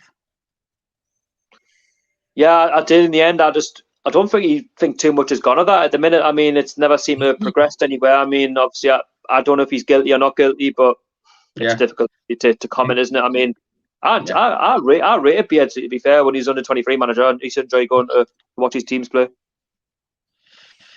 I just don't think we produced enough players, but obviously as a player, probably one of the best ever players. But then you got to remember, though, Peter Beardsley, though, he's working under Mike Ashley. Who was it? Retro. So I'm in. Hello, Hey, Jay. All right, lad. How you doing? Not too bad, yeah. We've been talking about the takeover. What's your thoughts on it? Do you think it's going to happen, or do you think it's dead in the water? It's got a bit quiet. I'm 50-50 on it. 50-50. Yeah, we've also been talking about how many points do you think Newcastle United will pick up with the remaining fixtures, the 9 that we have left, and what position do you think Newcastle United will finish in? And also, to end on that question, where do you think Newcastle will end up in the FA Cup? I would say finish about 10th or 12th. I'm about 10th or 9th if we keep going. I think we'll get the top 10. I would say I was top 10. For the FA, I would say the final. We're doing well. He's getting the positivity, Jay. Let's see. We'll get the positivity, Peter. We'll get Do you think we'll win it? Do you think we'll win it? Because we're a club, but need a cup in that cabinet. We need something for the fans to go and say, wow, I actually wanted something. Don't look back on what I had in the year. Look forward. This is the Newcastle's new time.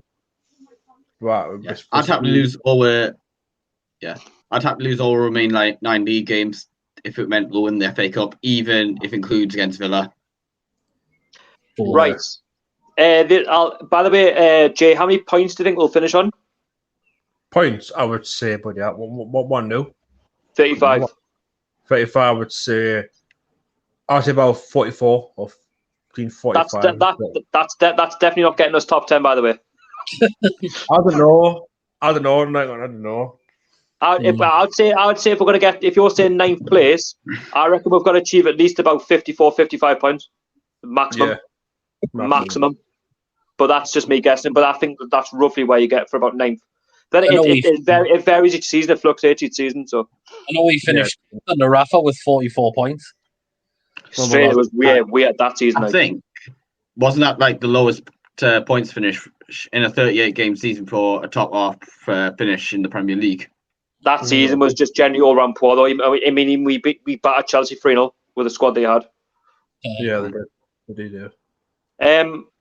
Anyway, Jay, welcome to the stream, mate. Obviously, we're going to be going through the comments as normal, and you guys just obviously feel free just to reply to any of these comments. So the first one is from Andrew NUFC. Thanks for your comment, mate. If you could resign any player which we've sold over the last 5 years, you could pick one. Who would it be? Start with Peter. That's a very good question. I'm trying to think now. Oh, that's a you got one, yeah. You got one. I'm trying to think myself now. Next five years. Players were sold last 5 years. I've got a couple in mind. Can I just say something before you say anything, if that's okay? Yeah. Go on. Just a message to Robert Angus, who's in the comments. There won't be any bullying in the stream whatsoever. If anybody is bullying, you will be blocked on my channel and you will be kicked out of the stream. So be very careful what you say on YouTube about anybody. And I don't take bullying to anybody lightly. And anybody who is caught bullying, be warned, I will be kicking you out of my channel. So just be warned. But anyway, continue. 4 players. Yeah. I'm just relating to what he said about Jay. He says, Jay, what a fright. I still think that's bullying. So just be very careful. Also, he was talking about Smite. I know there's a bit of banter, but there's crossing the line. So please don't, judge anybody for how they are. Okay. So anyway, continue. Yeah, go on. I think about 3 or 4 in my head anyway. Yeah, I only want one. Probably say Cisse. Papa Cisse. No, he was a diamond at the club. Papa Cisse at the club. He was a diamond at the club. When we got him in for that price, it was brilliant. I got him back, and he did. He was still good.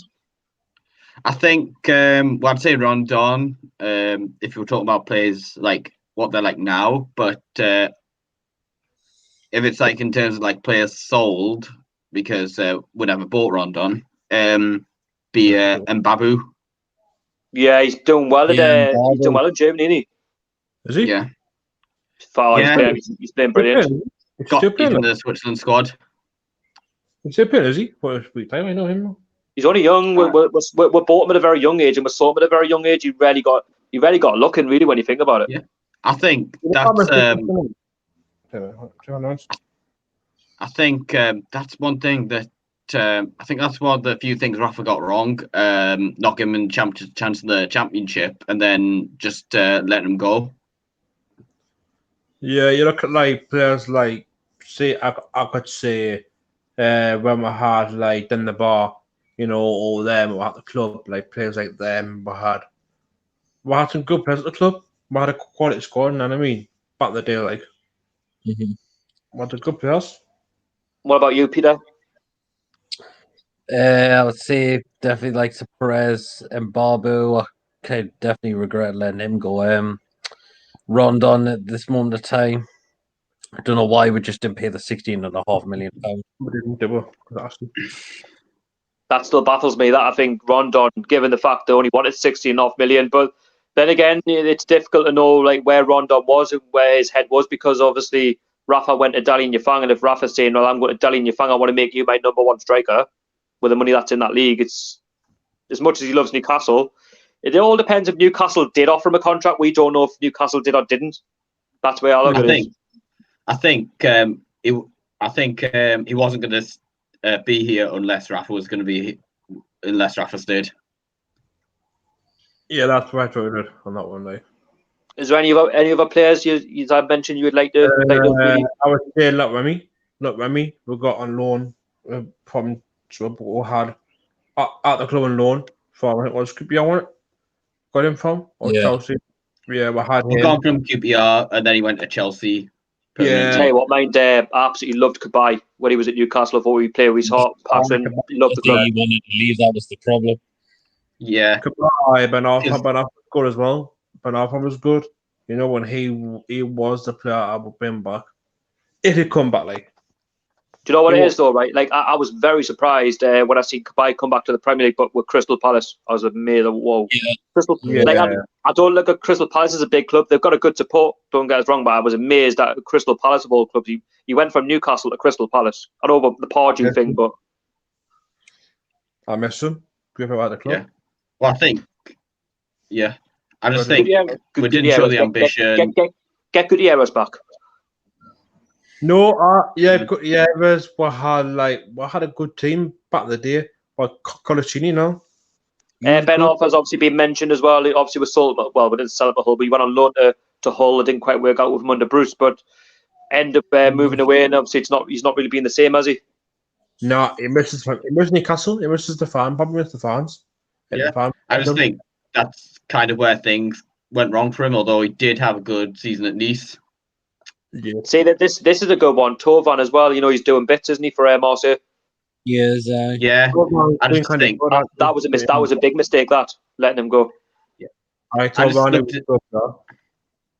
Yeah, at first I just thought he's found his level, but then I seen some stats where it was like comparable to like Neymar. I just thought, nah, this is just awful coaching. I'm just going to reply back to Robert. And also, I'm just sorry, I'll just say to Robert. I'm not saying, that you're bullying him, but what I'm saying is just be careful what you say on YouTube because that can come across as offensive. But it's fine. Yes. You're more than welcome to come into the stream. You're more than welcome to comment. But all I'm saying is just, try and keep a line the way you communicate with other users. That's all I'm going to say. But like I say, you're more than welcome on the channel anytime. But like I say, in anything and bullying, there's a fine line. Yeah. Anyway, continue, guys. Also, I think with Tovan, a bit like Payet, Marseille had financial difficulties, if I remember correctly, and they both had to go to like Premier League clubs, but eventually they sorted it out and they both just want to go back. You've seen Payet refusing to play for West Ham. I just think Tovan just didn't want to be there from day one. Plus, also, but if he had a good coach, it might have helped. He never got game time. At the club told about never got a bit of game time. Never played him. Yeah. We should have played him more. He would have stayed. Plus, I do think some fans were like really getting on his back. Where I think weren't the chat like you're not fit to wear the shirt. That's like that's just like Arsenal said it as well with their players. They said it as well. Just replying to Steve Beck. Don't worry, mate. That's absolutely fine. I think he was talking about why Newcastle been playing so bad. Why we're not like gelling as a team. That's what I'm trying to say. I think it's just all down to style of managers, the way we're set out really in recruitment. That's why we don't play so well at times. We don't. But I tell you what, mind we did have some really good players in that Pardew era. I know, fair enough, he gets a bit of flack, but if you look back at some of the players that we had then. Yeah, I like Alan Pardew is a good manager club. He would he come up one day? Would he come back to Newcastle one day? Absolutely not. I wouldn't want Pardew back. I think a lot of fans would have him back. I think he was good at the start, but obviously, like most things, I thought it just dwindled. His time was done. I think he knew his time was done in football. Yeah. I mean, look at his record now. He's been the likes of Crystal Palace, West Brom, and a club over in I forgot where it was now. Holland. Yeah, Den Haag. That's it. Yeah, the name escaped us, but again, he hasn't lasted very long anywhere he's been since then. So, yeah. I just think the only reason he was here for 4 years is because of his friendship with the board. He actually says he didn't really have a relationship with the board. We say he's Mike Ashley's mate, and that he always stressed that he was never like friends with the board. He was just there to do a job, like most of them are. See, I can kind of sympathise with Pardew in a sense. Because we don't know the facts. We don't know what goes on behind closed doors. We don't know. But then you look at some of the embarrassing defeats we had. The best. Yeah, I understand where you're coming from. Basically, worst defeat we had was Liverpool 6-0 at home. I was at that game. Oh, that game was bad. Yeah. Jonathan Young said, obviously longer than 5 years ago, which I said goodbye. I mean, I misread the question.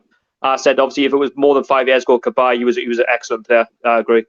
That's why, to be honest, I look back at some of the midfielders even now. I wouldn't touch them with a barge pole apart from Kabay. What were hard?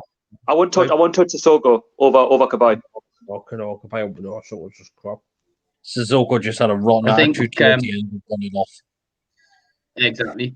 I think Kabay, for me, I'd say he's probably the best player we've had in the Mike Ashley era. I do feel it could have been Wijnaldum, but he had Steve McLaren coaching him. Jonathan Young agrees with you, Jay.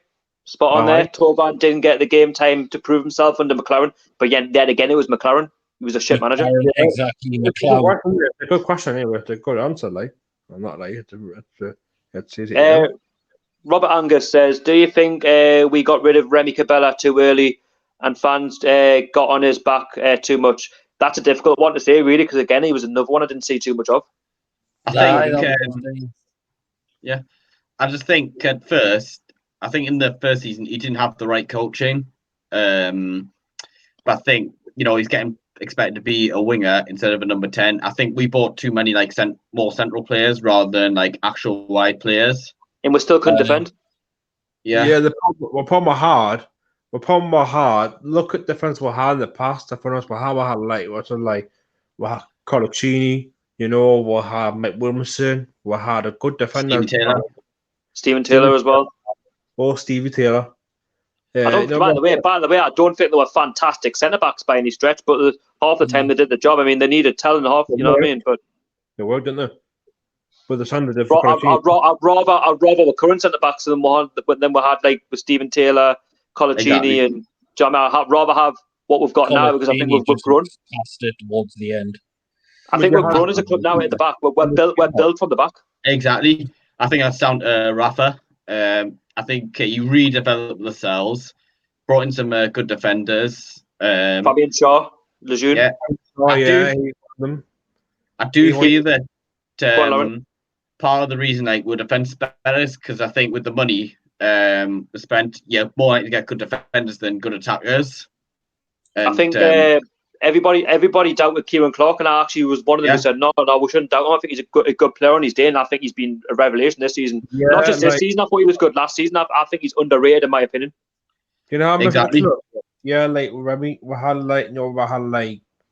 with said there. We had some good players in the past, some talent in the past, talent. We've got a question from Mark Corden. He said, "Hi lads, is it true that Jay, if you're going to play your phone, you will have to." No, it's all right. Anyway, it just all right. It just comes through the stream. Anyway, Mark Corden says, "Hi lads, is it true that Yedlin wants to leave Newcastle?" That's what I've been hearing.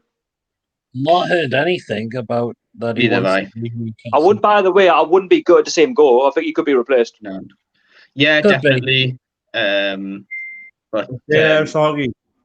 Yeah, but I think Manquillo's going. 5 minutes, right? Bye bye. I think so. I was going back to Yedlin.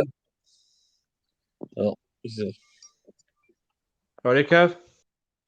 I was going to say, I think the thing with Yedlin, the only news I've heard on Yedlin, not about leaving, is like I know he was told by one of his family members, I think it was his granddad, just not to go back to America at this moment of time. I'm sorry, guys. I've just had to kick Jay out the stream because he's obviously with his phone. So if you're hearing that, Jay, I do apologise. Just it goes through the stream. And yeah, sorry. Continue, Lawrence. But what's I say? I think with Yedlin, I think if we got the right money, I'd let him go. But I think we need. Like probably one or two. I think we need. If he's going to go, we're probably going to need 2 new right backs. If Manquillo's also going to go, just because obviously Kraft's nowhere near good enough. I'd still give Kraft a chance, so that could be his chance of a breakthrough. With regular games. You never know. I don't want to doubt players straight away after 8 months at the club. I think he deserves that chance. I know he's not been great against Norwich, but you got to remember he's never really played much game time in the Premier League. It's a big division with big players. You know what I mean? I get what you mean. To be fair to Kraft, I'd say he's actually better as a centre back. Well, that's what I'm saying. He's still got a place in the side somewhere. Do you know what I mean? Like if something happens and we get an injury at the back, then you could play him there. But you might have to play in this project restart. That's what I'm saying. There's always a benefit. Ryan Gribben, thanks for your comment. He says, "How would you feel if the takeover didn't go through?" Now, I've always said if it doesn't go through, it'll be a shame. But then there's always another one waiting in the wings. I'll go back. It's not Steve Bruce's fault. It's not the squad's fault if it doesn't go through. The blame goes with the Premier League, Amanda Staveley, Mike Ashley, the whole lot of them, the journalists who have lied about it. That's all I'm going to say. I do agree. I think morale will be down, but I'll still get behind the team. What about you, Peter, if it doesn't go through? Again, I won't be too shocked, but as I said, I'll go back next season no matter what the circumstances are. Get behind the lads. Karen Davison says, "I'd be gutted, Ryan." So she'd be gutted, obviously. Of course, I think you'd be gutted. I think you'd be wrong not to. Yeah. Let's have a look. Sorry, I've just read past a few comments. So let's have a look. Where was it? So Steve Beck says, I'm a big fan of Newcastle United. The next one is from Jonathan Young. Says, Rafa did an awesome job with the defence. So he's gone by what you said, Lawrence. I agree with that. Dubravka, Shaw, Lejeune, who I mentioned, Fernandez as well, next to nobody from Swansea, Kieran Clark, improved Lascelles. You can see the building there, from the back. There's huge communication there between Dubravka and defence. That's important. Exactly. But I think there was another comment on Rafa with the potentially a good striker. That I did see on there. It may be a bit further down. But anyway, I know what you mean. If Rafa had a better striker, if he had that, if Rondon stayed and Rafa had stayed, I think we could be plain sailing this season. You know what I mean? With a bit more added with Saint-Maximin and that. You know what I mean? Kind of. It's from Ryan Gribben, by the way. Oh yeah, that's what I'm saying.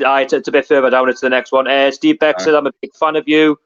Next one is from Andrew NUFC. I sort of go in the order of what the comments come in. Quick quiz question, fellas. How many goals has Kieran Clark scored for us? 10. 10, yes. That's what I said in one of the quizzes. I actually got that right. Yeah. Anyway, Lawrence, this is for you. Go on, Lawrence. Continue. Go on. What were we going to say? I was just going to name the teams. I think he scored, obviously, I think it's kind of been alternating actually between like 3 goals, then 2 goals this season. But I mean, maybe it might end up being 3 by the end of the season. The next one is from Ryan Gribben. Lawrence, which you were going to answer, but feel free, Peter, if you want to do so as well.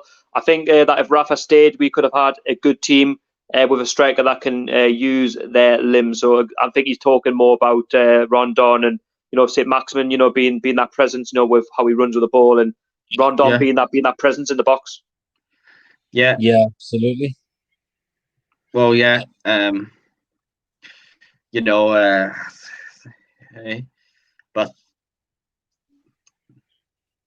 I'll move on. No, go on. I was just looking at the next comment. No, I'm fine. Steve Beck says, what players would you bring in? So I think he's talking about if a takeover goes through, or even if it doesn't go through in the summer, who would you like to bring in? So look at both angles. Let's say if it does or doesn't. You got to think.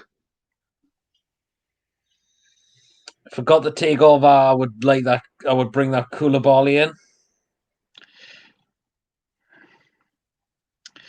If we didn't, I wouldn't mind the QPR striker. Eze, good player. I think he's got ability there. He's for me. I think if he gets given the right service, he could easily get double figures in the Premier League.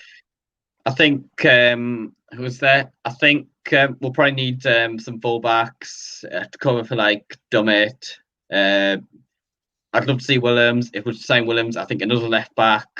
Do you think the Williams side has become a little bit, I wouldn't say impossible, but a little bit more difficult because of his injury and how long he's out for? Yeah, going back. I think he went back to Frankfurt, or I think we are going to have to discuss a fee. But as for other players that I think we need to sign, I think a midfielder, even if Matty stays on. I mean, whether it's Bentleb or somebody else. Who else? I think Hayden, we need to see if he wants to sign a contract because his is up in 2021. Strikers. You got to remember Shelby and Richie have already signed contracts as well, so we're covered. Yeah, there as well. Exactly. We need strikers to what Donny. I think we need at least a winger. Get rid of Atsu and then bring in someone, whether it's Lazar or someone else. And I think up front, I'll probably bring in with a takeover 3 new strikers. But I think even without a takeover, I'd get rid of Gale, definitely. I'm not sure about Muto and Carroll.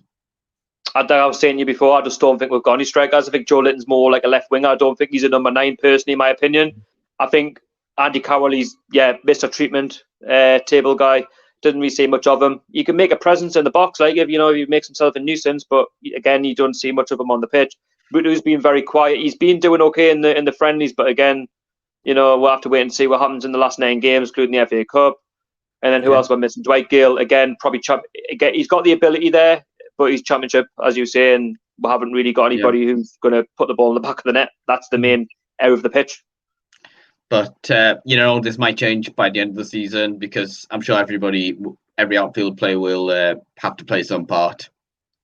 I just don't think I want to be going through another season of Joelinton hasn't done this, Joelinton hasn't done that. We've got no strike. Exactly. You know what I mean? It's getting really repetitively annoying.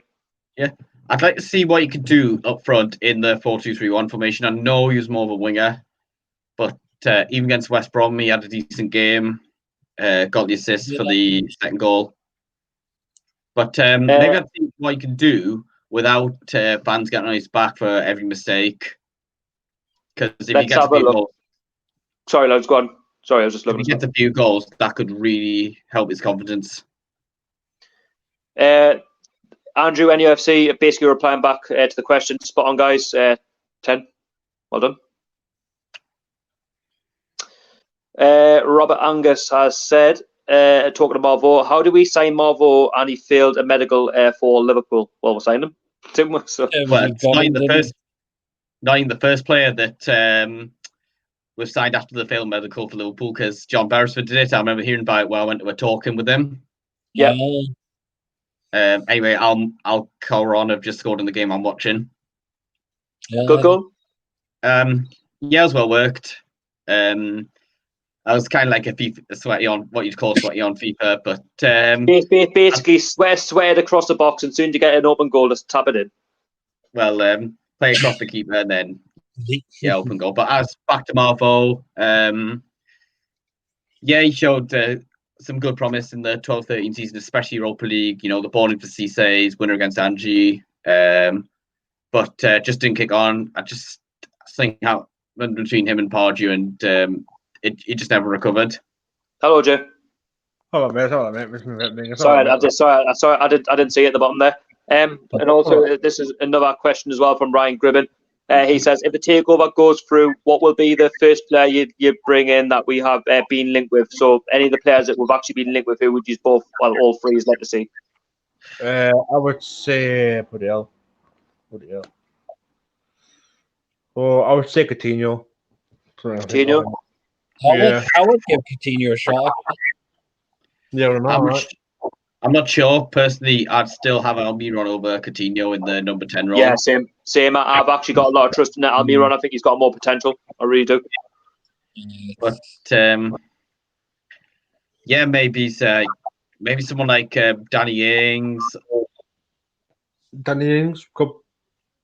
Yeah, because Gareth Bale was mentioned, wasn't he? Why not? Why not? He linked with everyone these days. But the figure is, it's probably not going to happen. But hey, why not live the dream of having Gareth Bale play for Newcastle for the last out of strength he's got? Try and get something. Exactly. But I think with Gareth Bale, I think he's had an excellent attitude throughout his career at Spurs and Real Madrid. But the issue is, would he be like another Michael Owen, who's? I think this is a difficult one for me to say, but I kind of agree with what Peter was saying about Koulibaly. I think building around Lascelles, I think would be a great move. But then again, you'd be a bit of disservice towards Shaw and Fernandez and Clark, who've done really well this season. But I think Koulibaly, for me, I think that would send out massive signals that we're taking this seriously.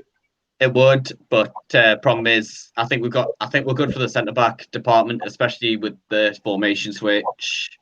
No, but if we're going to really shut up the defence and then be, in the short term and build, going forward, I think he would be a good move. But if I got rid of say a Clark or a Fernandez or a Shaw, because I think one of them are going to move on, or a Lazoon. I think one of them are going to move on this summer. I don't know which, but a few might move on. I wouldn't be surprised, to be fair. I think it's just because we've had a formation change. And by the way, Alcaraz went 2-0 up another sweaty goal. Oh no. Mark Corden has said, this is the final question that I've got, but there's been another one. He said, who has been your player of the season so far for Newcastle United? Well, for me, I have to say it's been Miggy. I think I've seen a massive. I know Saint-Maximin's been brilliant, but I think Miggy's made a massive difference this season. You could say the likes of ASM, Almiron, but I've been very impressed with Fernandez this season as well. Is that your outstanding player of the season?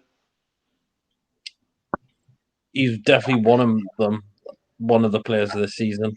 I'd say Mickey for me. I think his attitude's been second to none. I think he's always he's never given up. I think Dubravka. Dubravka, yeah. Dubravka will be a good shot. I think he's kept the most. He's made the most saves this season, and that makes no surprise, really, given how defensive we are. I would say Mike Longstaff as well. He's coming, at young age, young player from the TOON. I think he's doing well. So would you say though, Jay, that he's been our player of the season, or do you think that anybody else has been better? I'm the one. He said Mickey as well. He's been great. I think Mickey's definitely made that step up. I think since he scored that goal against Palace, he's become a lot more confident. And I think he's a confidence player like Joelinton. He just needs that goal, doesn't he? And you can see now he's making himself a bit more available than he was. He is. He's finding his feet at Newcastle United. Next one is from Robert Angus.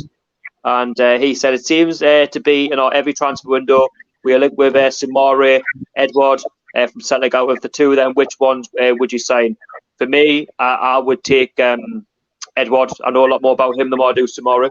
I've actually watched the Scottish League, so Edward for me would be my number one choice. If I was to choose.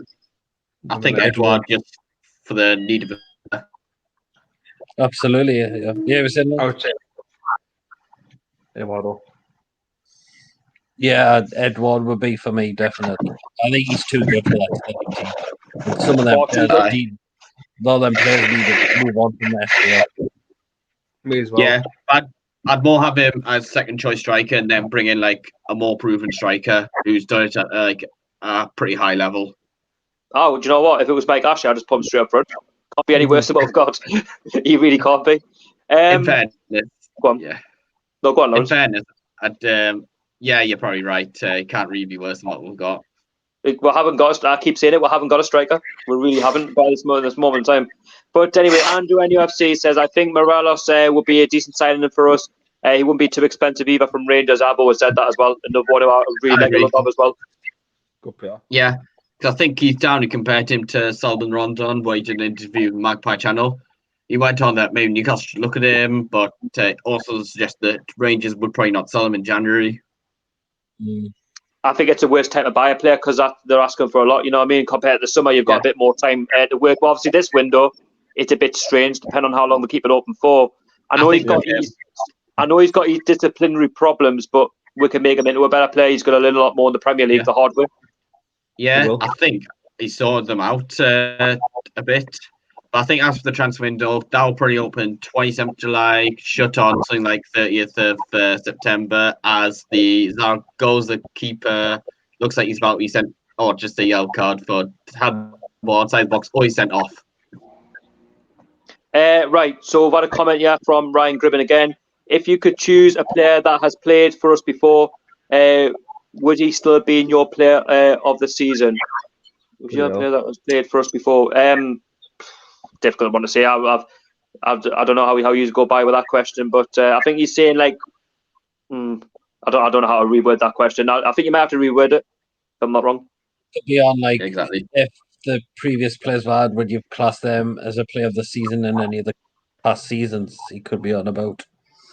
Maybe. Yeah, I'll let him reword it. Justin Powell has said 2-0 to the TOON. Sunday, come on, TOON, how are the lads? He's on about the Sheffield United game on a week Sunday. I think we've got a chance of beating them. I do. I think every game we play, we should go to win.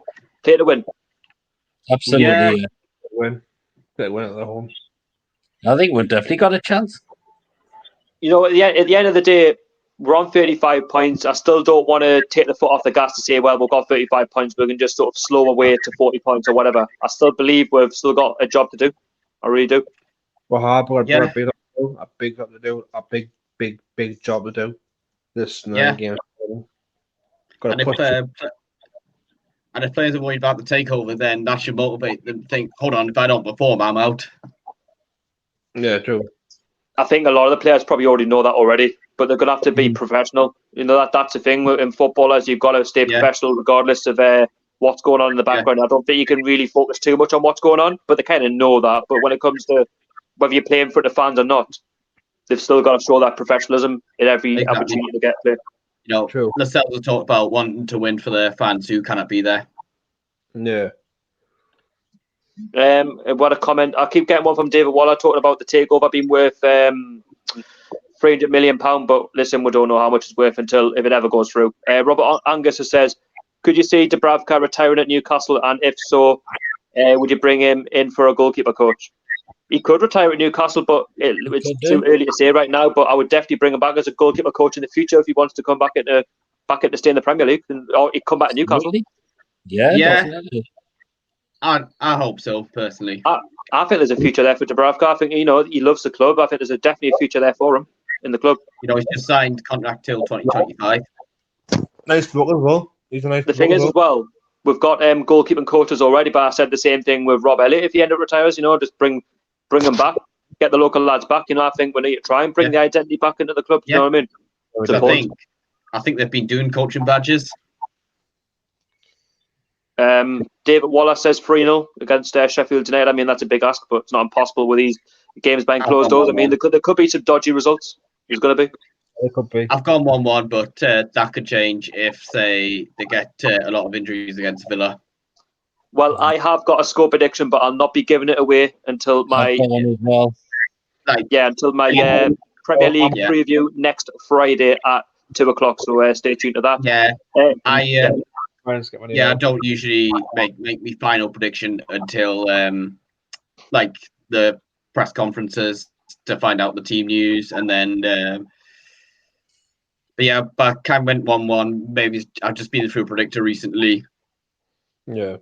Are you one of them who's like the predictor computer, supercomputer? That put all the how many points is going to be gained over the season. I know they had Newcastle on 49, I think it was, with the Sun. Yeah, it's kind of one of those predictors where you just enter scores and you calculate the final table. They've done it with the Championship as well, but I think they're completely wrong with the Championship. I think it's so unpredictable, that league. What they said for the Championship? They've got they've got the current two the way they are, but they've got the current playoff sides is the way they are. That's going to change. Yeah. Anybody from from QPR who are on 50 points can easily get into the playoffs. That's possible. Yeah. 36 points off. That's nothing in the Championship. 2 games back to back. If you win both of them, you're laughing. Anyway, next comment from Ryan. Yes, I was just going to get into that. Yeah. Hey, Lawrence, you can take over if you want. I'll give you a job on the channel. He said, if there's a former player, he's basically reworded what he said, that played for us, he still be your player of the season now. I would say probably Rondon for me.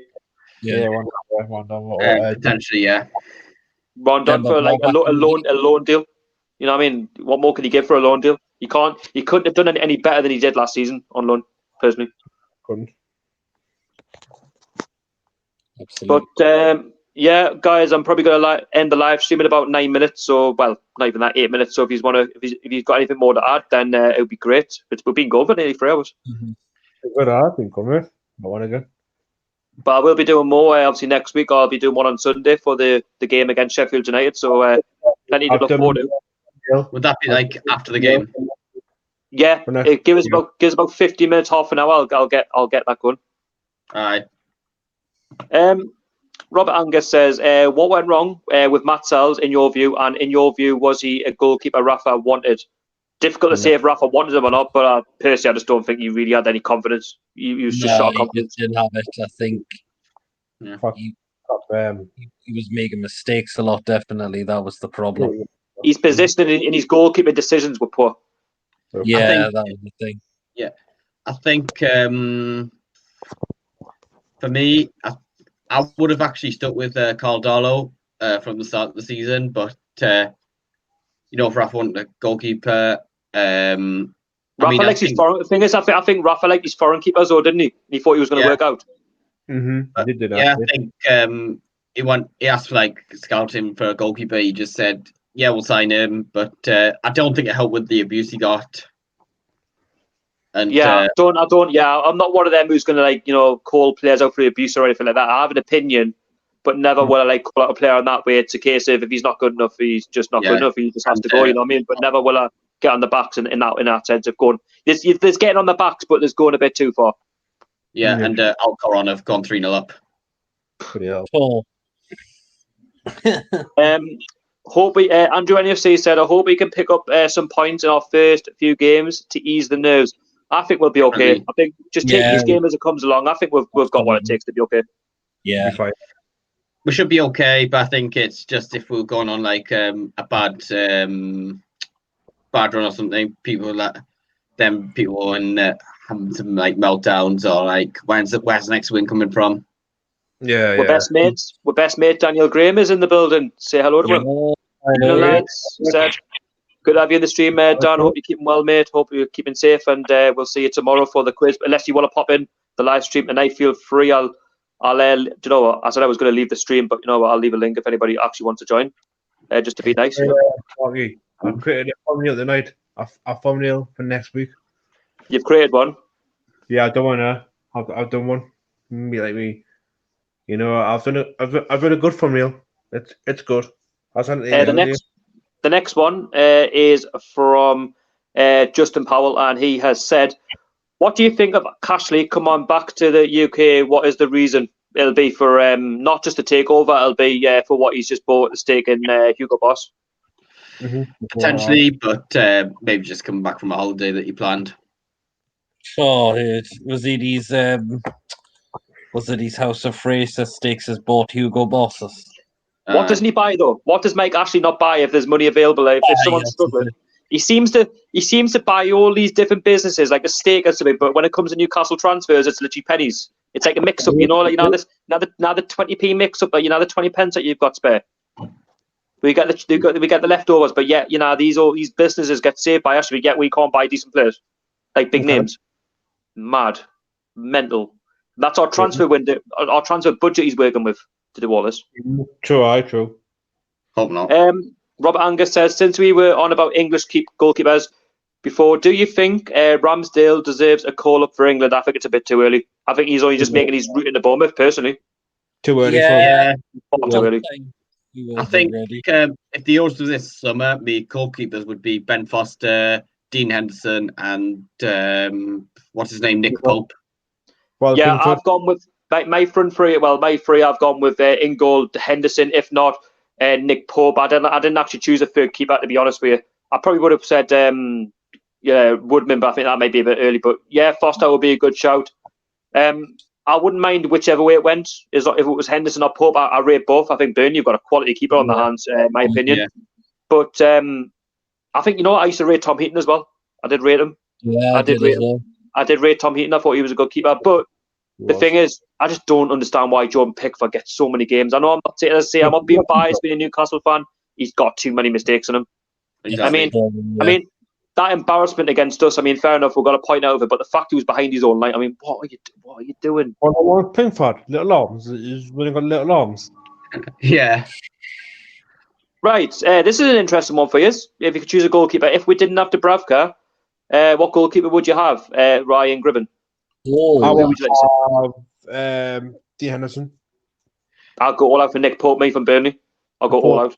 Yeah, all out. Probably go up there, but it's kind of difficult one because I feel like without Dubravka, we'd be going down. No, but like say we didn't have Dubravka, like say we lost him. I think Burnley, we've got a very good chance of getting, because I think they're like a selling club, so I think we could definitely put a bid in. Pope. Henderson, I think we wouldn't have a chance really because he's still got that deal with Man United, but I think it's a bit more confusing. But I think Pope, I think if we offer Burnley 15 to 20 million pound, if not more, add-ons, I think we'll get him. Yeah. That's my choice, but I don't know who you use with him. I would say Pope for me. I've seen enough from him to suggest I think he's quality. Pope as well. Get that way. But fair enough. I know Shaw scored an absolute worldie past him, but at the end of the day, you got no keeper stopping that. No, definitely not. No. But who would you go for? Who would you say? Like for a keeper? Nick Pope. Absolutely. Nick Pope. Lawrence. Pope. Yeah, Nick Pope. What about you, Jay? Who you go with? Nick Pope. Any day. Robert Angus said, I've really enjoyed the stream tonight, lads. Thanks. And can you say thanks to Mark Harden for reminding me about this again? Yeah, no problem, mate. Like I say, I'll be doing another one next Sunday, so stay tuned for that. Ryan Gribben says Dubravka, obviously from a previous comment. And the next one is from Andrew NFC. Not sure how Butland has been doing at Stoke, but he was a top keeper for a few years. I know he was overpowered on FIFA, but I just knew he wasn't. I don't know. I think his time's done. Looks like he's finished. Yeah. Because yeah, I think firstly, like he should have been able to get a Premier League move if he was in his prime. Once Stoke got relegated. Oh, and we've got the main man in the building. Where are you, Archer? There he is. How's it doing? All right. How are you? Aye. You keeping well? Keeping well. Sound, aye.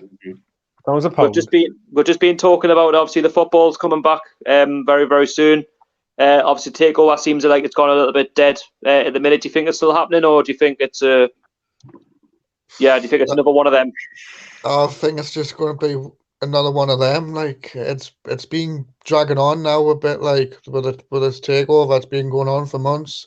But they're saying like it's gonna it's that could happen, but like I'm not really. I can't really see it happening. Yeah. Yeah, I mean, I understand, people going against the Takeover. I mean, we've been down this route before. But we've been talking about goalkeepers, not Joe Fort from John and Graham. To be honest with you, I'm not gonna lie. I actually did rate Joe Hart when he was at England. I actually rate him. Yeah. I think he was starting to make mistakes towards the end. Oh yeah, like everybody does. Jan Black. We're talking Newcastle. I mean, who wouldn't want Jan Black at Newcastle? Come on. The next one is from Steve Beck. He says, "Do you think Newcastle will win against Liverpool?" Yeah. We could beat anyone. We could be Sunday again. What do? I think it'll be a draw. I'll take a draw. I kind of went with a draw. Maybe Liverpool won't play a stronger side, but to be fair, last day's unpredictable. So not gonna happen. Yeah, it'll happen. So, Archer, while you're still in the stream, I was going to ask you a couple of questions like I've asked everybody else. So Newcastle, we're returning back to action against Sheffield United next Sunday. How many points do you think Newcastle will get in the next 9 remaining games? Where do you think we'll finish in the ending of the Premier League, and where do you think we'll go in the FA Cup? How far? Well, the 9 remaining games, I reckon we'll probably get at least 10 or 11 points, maybe 12 if we're lucky. I reckon we'll be safe anyway because we're on like 35 points onto it. You say 12 points, so we'll probably finish on about 47. Is that what you say? About 47? Yeah, about 47, 46, 47. And then with FA Cup against Man City. Before you say that, Archer, what position? So we're currently 13th at the minute. Where do you think Newcastle will finish come the end of the season? Right. I'm going to say 11th. Yeah, I'm going to say about 12. I'm going to say about 12 myself, 12 or 13. But I'd say 12 if I was to take a guess. But yeah, FA Cup, how far do you think we'll go? I mean, if you feel confident we're going to win it, just say it. But yeah, let us. Well, I can't see us. I can't see us winning it. But really, do you think we've got a chance while we're left in it? I thought we could. Who's in it? Who's still left in? There's us, Man City, Arsenal, Norwich. Sheffield United, Norwich. I think Manchester United, Leicester, and Chelsea. Leicester and Chelsea. I think it's going to be tough. But hey, never say never. If Wigan can beat Man City in the final, why not? Exactly. I'd like us to beat Man City. See if we can progress in the semi-finals. It'd be good. Yeah, I've been asking everybody else about Matty Longstaff. Obviously, he's been linked with a move away. Well, I say he's going to be moving away out apparently to Udinese. Do you think he'll stay, or do you think he'll move on? I think he'll stay personally, but what do you think? For me personally, I think Matty should stay, because he's a local lad from Newcastle, and he's got he needs time. Like it's his first season against Newcastle because he's just came up from the ranks. So he should be given a chance. Not just just bin them off to Indonesia. I think it would be a disgrace if we let him sort of go through the sieve, if you like salt. He's we don't want that compensation of £400,000 because that money is not going to go to the club. It's going to be a little payoff for Mike Ashley and Lee Charnley. We're not going to see nothing of that. It's no money that. And in 3 years' time, he could be a £30 million rated player, and we don't want to lose out on that. Yeah, we don't want to. So it's good to have you in the stream, Archer. We'll have some comments in. Let's have a look. So the next one is from Robert Angus. He says, "I would like an answer from you all. If we could go back to the back five this season, which 3 centre backs would you choose?" For me, I'm going to go for Fernandez, Lascelles, and it's a tough one. It's between Fabian Shaw and Kevin Clark. That's the tough one. It is, isn't it? I would say Clark, because Clark's been out. Right, we'll go in my order. So the next one, Peter, what about you? For me, I think Peter's still asleep. Hello, Peter. Dilly ding, dilly dong. You're sleeping. I think I'm tired after that walk. Bloody hell. It's catching up on us. If I had to pick one, the 3, Lascelles, Fernandez, and I'll go Clark as well because I've been impressed with them lately. Lawrence? I think Lascelles, Cher, and Fernandez. Well, we've got more people. Hello, Dan. How's it going, mate? You keeping well? Bloody hell. This is probably the biggest stream I think I've ever done on YouTube. The amount of people I've got in. We've got the full clan tonight. StreamYard. Earlier. What? Were we just talking earlier? Yes, we were, Spencer. How's it going, lads? He's all right. Yeah, not too bad. We're just been talking about the takeover and stuff. But I'll get your questions in a second. Jay, the 3 centre backs, who would you like? Who would you choose? Lascelles, Cher, and King Clark. Yeah, I'd agree. So Dan, I've been asking everybody. Obviously, the takeover. We think it's gone a little bit quiet. Do you think it's going to happen, or do you think it's one of them? One of them, to be honest. Do you think it's going to collapse? If it was going to happen, it would happen by now, to be honest. It's been going on for at least a month. So, yeah, it would happen by now if it was going to happen. Yeah, I totally agree with you. So, I've been asking everybody about the Premier League. Obviously, it's returning back. Newcastle have got Sheffield United next Sunday at St James's Park. Now, with the last 9 games remaining, how many points do you think Newcastle United will pick up? And where do you think Newcastle United will finish in the final Premier League standings? I think we can get at least 2 wins. Villa and West Ham, I think we can win. Sheffield United, I think it could be a draw. Brighton, we've got there, it'll be a draw. So 10 at the average, I think, points we'll get. So maybe finish at 45 points. But position? 11th or 12th, I think. Do you think it'll be enough for 11th or 12th? Nice. Yeah, something like that, yeah. It depends on the other results because I think we discussed the other week, we've got a few sides below us to face. Watford, West Ham, Bournemouth, Villa. Brighton, yeah. So we've got 5 games below. So, but then again, clubs that we expect to beat, we fuck up. So we'll see. Sure. And how far do you think Newcastle will go in the FA Cup? Well, I did. I'm going to admit to it here. Do you guys remember when Leicester won the title and Gary Lineker said he was posting his shorts on Match of the Day? Yes, I remember that. I would say if Newcastle beat Man City, I would do the same and post me and my shorts on Facebook. I hope Alan Shearer does something like that. Oh, God. Yeah, go on. Anyway. Who knows, really, with Man City? I mean, I did say the other day with Peter's stream, City were focused on the Champions League, but that's not for a while yet. So, right now, my chances are very slim. But you never know in the FA Cup, really. Oh, dear. Also, like some more questions here. So, Matty Longstaff, he's another one at the minute. He's been linked with Udinese, £30 million £30,000 a week they've offered. Newcastle apparently have allegedly offered 20. Do you think he'll stay, or do you think he'll call time up?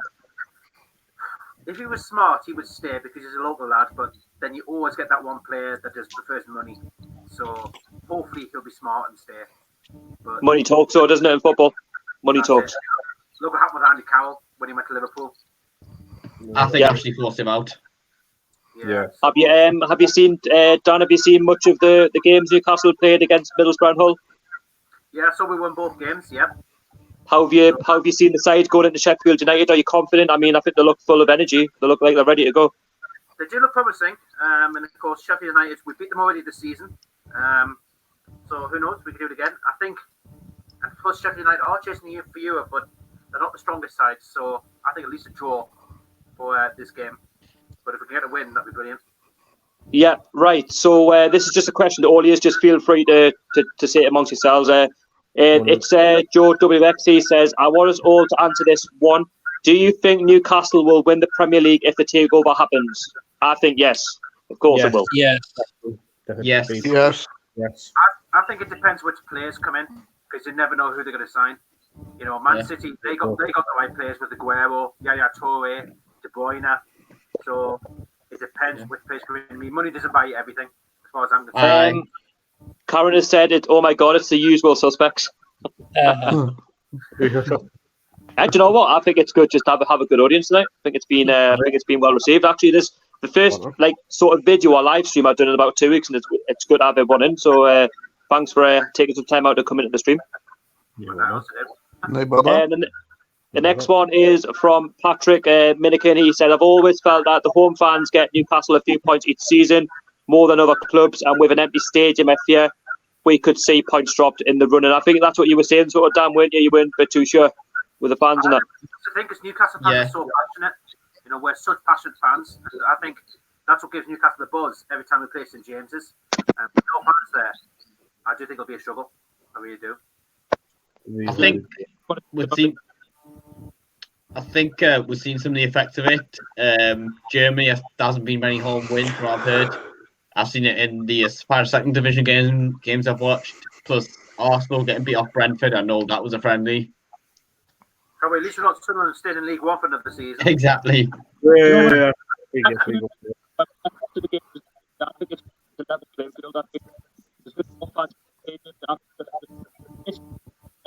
But I think there's going to be some dodgy results. I can say that. Aye. Couldn't say a word. I mean, you'll see that Brentford actually surprised in a pre-season. So you're breaking up a bit, Choggy. Yeah. It may be because there's too many in the studio. Does any people want to drop? Go on, I'll drop out this time. Yeah. Would a couple like to drop? Yeah, Jay, would you like on. to drop? Yeah, no problem. Just if some people can drop, it might thingy things up a little bit. Maybe too many people. I said I'll leave. All right, well. Peter, it's been nice having you on the stream, mate. I really appreciate it. Thank you very much. Thanks very much. Stay safe. Stay safe. Cheers all. See you, Pete. Any better? Yeah, I can hear you. Am I better now? Am I still lagging? Aye, all right. Yeah, I think it's because there was too many connected up. I think that's probably the reason. I think StreamYard can probably. I'm doing it on my phone as well, so I think StreamYard can probably only cope with so many people. Yeah. So I do apologise. I've let a few people go there. Jonathan Young says it's going to be some tough games against the for their lives. Hopefully, we can pick up.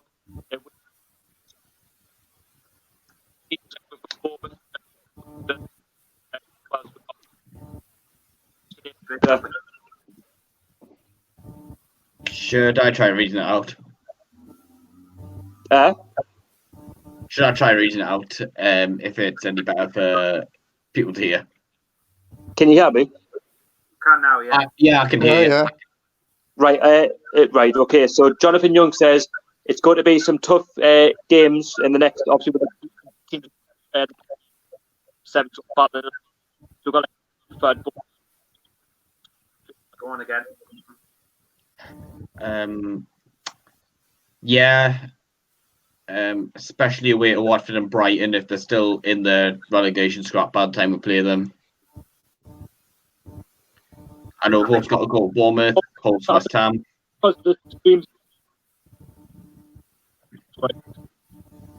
Sharky can't hear you, man. Wait there. Let's have a look. 1 second. I can hear you. Oh, he's gone. Oh, Hello. he's come back.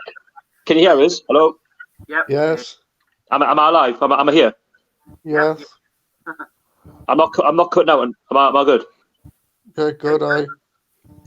I was going to say I was talking about the teams that are left. So obviously we've got some of the teams battling at the bottom. Do you think we're going to be all right? Yeah, I think we'll be all right. Like, I think most of them will be draws, to be honest, because we seem to draw against sides we should beat.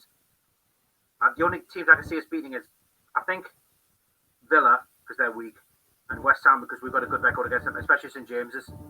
So, 6 points from them. Watford, Brighton, I think we'll definitely draw, because we've drawn so many games with Brighton. So, We did beat them in the Championship though, 2-1. I remember watching that game, yeah. I was with Pete and Sean watching that game, yeah. I was back in the Championship, though, and ever since then, I don't think we've beaten them. I think they've all been draws. I think Brighton might beat them maybe at their place, but I can't think of when we've last beaten Brighton since the Championship. I really can't. Karen said it sounded a bit choppy again. It's all good now, isn't it? yeah, it's all good. You can't hear us. There's no technical It's issues. better now. Good. I might have just had to leave the studio thing and come back in.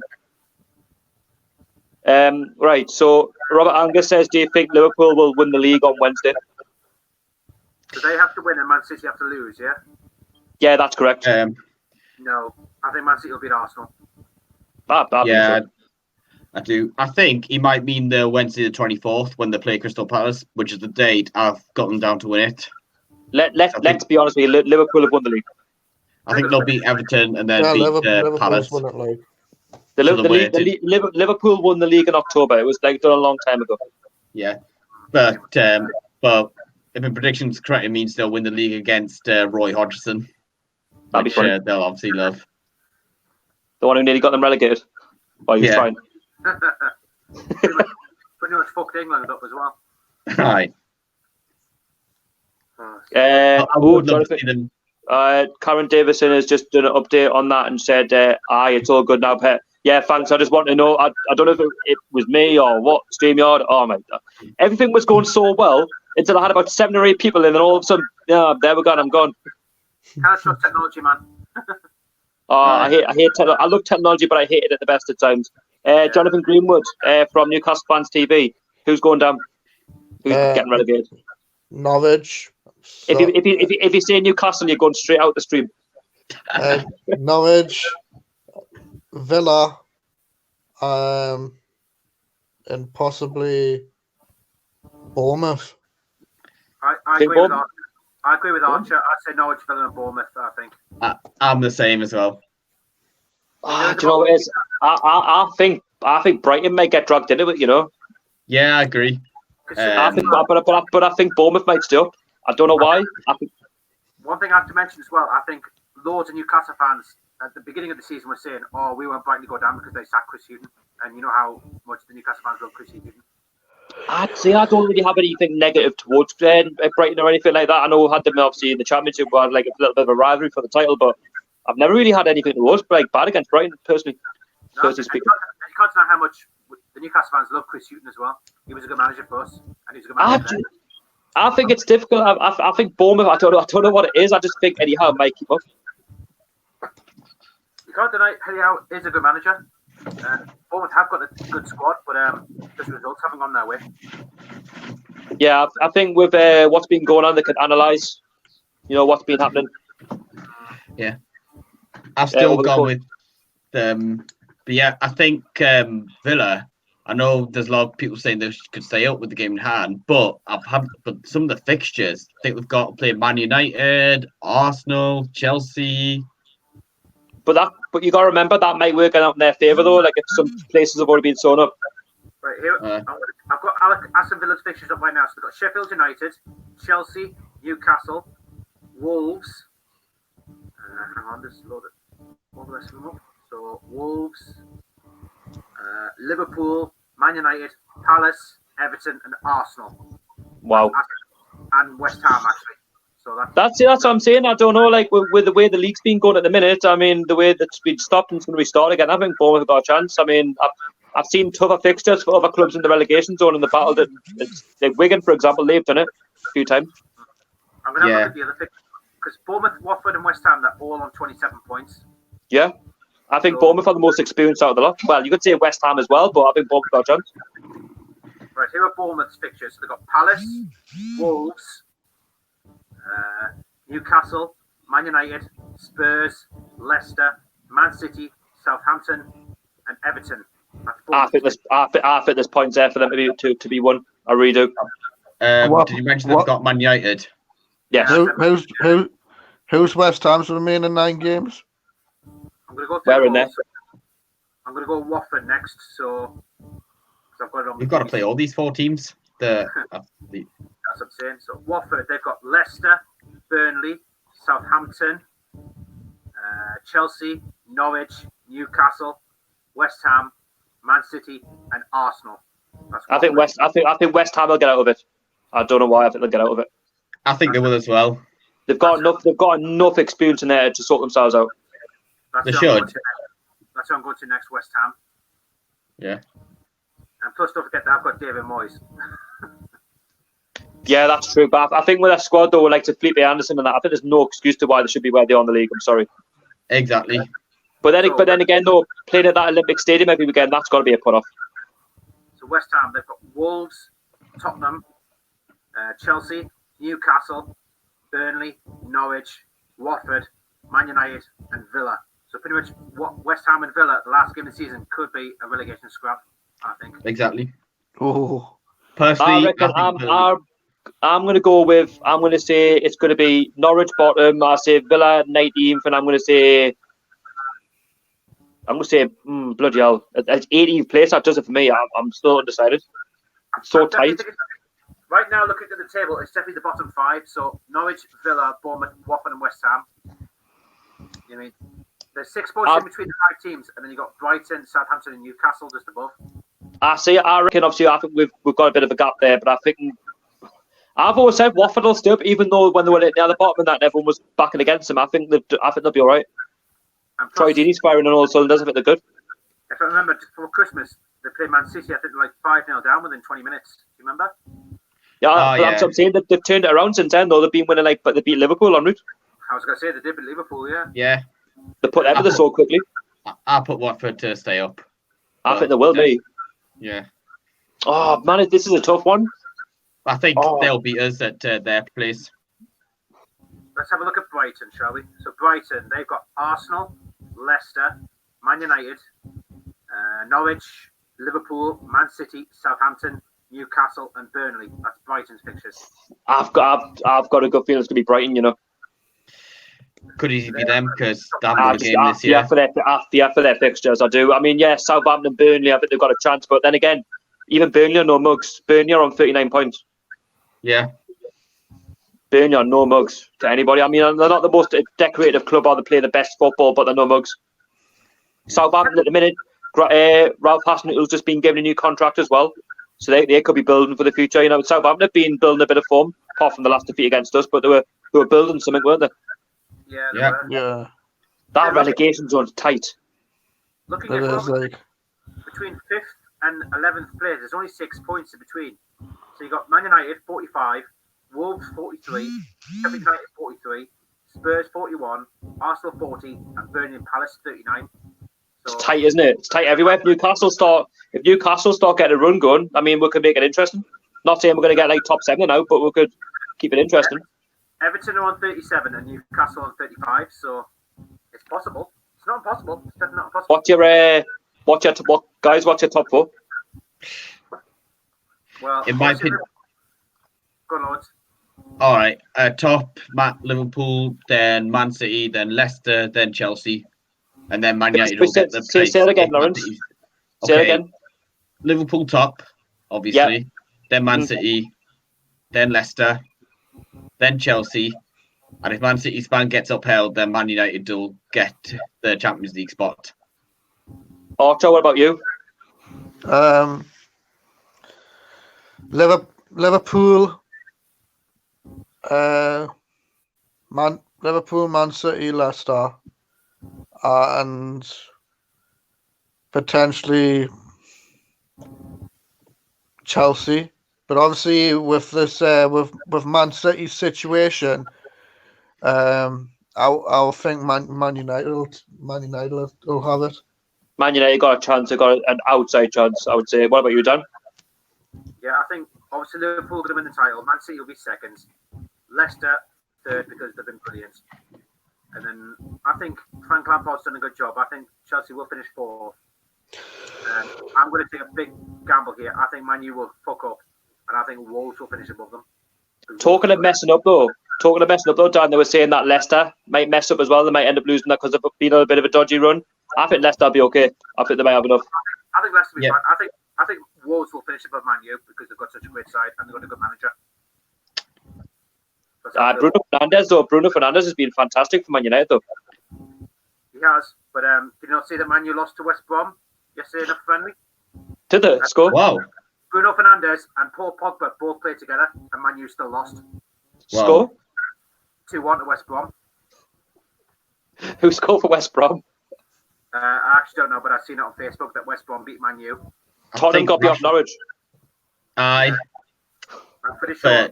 And I'm pretty sure Arsenal lost again as well. In a friendly. I'm sorry to say, but I'm not going to laugh. Yeah, we nearly lost to Middlesbrough. Just write that one in. We went 2-0 down to Middlesbrough. I'm going to have a quick look at this match. Where was this? So, where was? I guess this makes our win against West Brom look even better. Do you know what? I don't think West Brom are a bad side on the village. I think they're a good side. I think they'll go up. Yeah. Them in Leeds. I've got them in Leeds to go up. They're my main ones. Main two. Yeah. I think, you know what, if Leeds get promoted, I think they could do bits next season in the Premier League if they're backed correctly in the transfer window. I think they could be feared in a sense. I think they could do bits. Yeah. So just having a quick look here between Man U and West Brom's friendly yesterday. By the way, I think Man City's ban will get upheld. You know, I think they'll pass it. I think they'll be all right. I think UEFA will bottle it. Yeah. I do, honestly. I'll be amazed if they get banned for 2-3 seasons. I think they'll bottle it, mate. Man City, you've got the money. They will find a way through. They will battle that court. Yeah. They always do. Man City will not. I don't know. I've just got a good feeling that they're going to overturn. I think they'll bottle it. I really do. They'll bottle it like Southern do in finals. So apparently, for what I'm reading here, yesterday Bruno Fernandes scored and then missed a penalty for Man United yesterday. Let's take Arsenal got beat off Brentford. I mean, I know they're only friendlies, but I mean, if you're getting beat off a championship side, Aye. you know what I mean. But say all in all, I mean, we could have lost to Middlesbrough. We beat Hull, but like I say, we've got to beat Watford in front of winner, which will be Sheffield, obviously Villa. We've got 3 home games in 1 week. How do you feel about that? And we're not going to be there, but. Oh no. Advantage, home games are always advantage with it. But then again, at St James's Park, the fans is always a major plus, isn't it? I'm sure when the games kick off, I'm sure there'll be someone with a drone. How they're going to work it? Are they going to have two matches each day? There's games on there's for Newcastle. Oh, I'm on about for all the games. That's for me. After Friday, every day. Yeah. Every day. They have to have a gap on Thursday. They have to have a gap because of the playoffs. But Man City against Liverpool's on the Thursday. Yeah, there's literally games on every day. Aye. Just to keep everybody entertained, but then again, I don't know. I'm more entertained by watching Newcastle. Is match of the day going to be on it now? Don't have a clue. I think so. Don't have a clue. I hope so, but it'll probably be presented from home. I was going to say That'd be it will be on, yes, but I think there were also broadcasting matches on the BBC as well. Gary Lineker live from my cupboard under the stairs. Live from Zoom. Ian Wright, man. Oh man, I love that man. Or they might just put the highlights on the BBC website. I think it'll be BBC website. I don't think they'll really. Then again, if the way I'm looking at it, right, Arsenal have got to fix. If you're doing a match of the day on a weekend, right, from this week, well, you can't play Arsenal twice because Arsenal have got Brighton, then they've got a game before that against Man City. You're going to play match of the. Match of the day is not going to play Arsenal twice. But it makes it to do. But it's going to be interesting, I mean, when the football comes back, because they say behind closed doors, something we haven't done before. I predict that we'll get the fans back in by about September. I just don't think it can go as long as it can, because if they're wanting to start next season in League One, League Two, they need the fans back as soon as possible. Yeah, and I think that's part of the reason why they're looking at starting on the 12th of September for next year. They have to. They've got to take a risk, unfortunately, because I do fear for League One and League Two clubs now, even non-league, that going into next season, some of them might not even be around. That's the real stock reality. Yeah. But I think next season, because of the late start, and then you've got getting line Euros, I would cancel the Carabao Cup for the year. Do you think do you guys think they'll cancel the cups next season? I think they'll continue with them. I don't see why they wouldn't. They've got to continue them, to be honest. They've got to. They've got a license over the Carabao Cup as well as EFL. Obviously, they've got the FA. They've got to play them. Exactly. I think you just have to find a way. I think unless you cancel cups, it'll be very difficult to put in the midweek fixtures that you're gonna have to put in. Because the thing is, you thought the Christmas period. You thought the Christmas period was bad, right? Once the new season comes back, if you're going to add the Carabao Cup in, which I think they're going to anyway, the games are going to be Saturday, Tuesday, and if you've got Champions League, you've then got added extra like Saturday, Tuesday, because you're going to have to get all the fixtures played to get in line with the Euros next season. Well, next summer. It's not. We're not going to lose. We're not going to get any games that would usually not have for international. Because I think they're going to try and do the Nations League and the Champions League, Europa League. I don't think it's been a date announced for the Champions League or Europa League yet, has there? The Champions League's meant to be getting played in August, they're saying, but it's getting moved from Istanbul in Turkey to Lisbon, Benfica Stadium. Yeah, I think Sporting Lisbon Stadium will be used as well. Justin Powell says, cheers lads, come on the TOON, fingers crossed for next Sunday. Yeah, cheers mate, thanks for being in the stream. Guys, if you haven't liked the stream, please do, and subscribe and get your comments down below. Probably going to go for another 10 minutes and then wrap it up. But funny about talking about the Europa League and the Champions League. Wolves have got a very good chance of winning Europa League. I think Man City in the Champions League. They've got a good squad. I think they can. Man City are the one up on Real Madrid as well in the Champions League as well. So yeah, and it was a 2-1 win in the Bernabeu, so Madrid have to score twice at least in the Etihad. And who got sent off for Real Madrid? Sergio Ramos. Yeah. Bill. So that's their defence weakened as well. Yeah. Rob, by the way, just in. What's happening with Jack Grealish? What's happening with Jack Grealish if Villa go down? Robert Angus has asked. I reckon if Aston Villa go down, I think Grealish will probably leave. I think so too. Potentially, but he's going to have probably less suitors because of some of his actions during this pandemic. He's a good player, Grealish, you can't deny it, and I think he has got the potential to play for England as well. Yeah. For some reason, I can't see him playing for Man United in the future. Yeah, I've got the feeling he'll go there. I think it might be all right as well, yeah. I don't know how you want to react to Andrew. Any of his comments? It's basically paid per view, like for each. I think it's to do with a non-league. With the money coming in, there's not much obviously in it. I don't know. I don't know how the non-leagues are going to function. I don't want to know what's going to go on with League One, League Two clubs once all this is done. I really don't want to know. Let's have a look. The next one is from Mark Corden. Hi lads, match of the day highlights is on next Saturday at 10:20. So there will be a match of the day, 10:20. As I've just looked at my 7-day TV guide on the TV, so there will be a match of the day on BBC One. Tune in at 20:00. I'll certainly be tuning in. Don't you worry about that. Me too. What about you? Yeah, definitely. I love the banter between Shearer and Ian Wright. I think it's good. Yeah. Yeah, BBC One there just to confirm that. So I will be watching match of the day live from Gary Lineker's back garden, the cupboard under the stairs, the loft. Yeah. I don't know where it's going to be. It might not even be him. It could be somewhere. It could be a different presenter. I mean, it could be Alan Shearer's house. Or Alan's house. It won't be Mark Chapman because have you heard that his wife recently died? Yeah, their thoughts go out with him and his family. Obviously, rest in peace. He's a good presenter as well. Fantastic presenter. Yeah, I like Mark Chapman. He's a good presenter. He's very balanced, isn't he, on his views on football? He is, yeah. He's great on 5 Live. I thought he was a good presenter on 5 Live as well. I've seen that as well. Yeah, good lad. My favourites I've went for the Champions League. I normally back Real Madrid, but I've actually backed Man City from the very start for the Champions League. Jonathan Young's gone Barcelona to win the Champions League. What about you? Difficult one. I think Man City, mate. I wouldn't be, if they beat Madrid, I think they've got a chance. It's open. I'm definitely going Man City. Because if they're going to get banned next season, they go and win it. Who's going to defend it? It's going to be one of those big twisting kind of things. So I'm definitely going Man City. I think they'll go all out for it. What about you, Archer? I haven't got a clue. I reckon probably Man City. I think everyone's going Man City. I said from the very start, I'll go Man City for the Champions League, and I went for Wolverhampton Wanderers for the Europa League from the very start. Even from the very, very start of the Europa League, I backed them, and I haven't got money on it, but I wish I did now. Look how far they've come. Never too late. I'm still going with Inter Milan for the Europa League. I think they're getting kicked out apparently for corruption. That's what I've heard. Really? Lawrence, I'm only joking. Don't jump. Don't jump.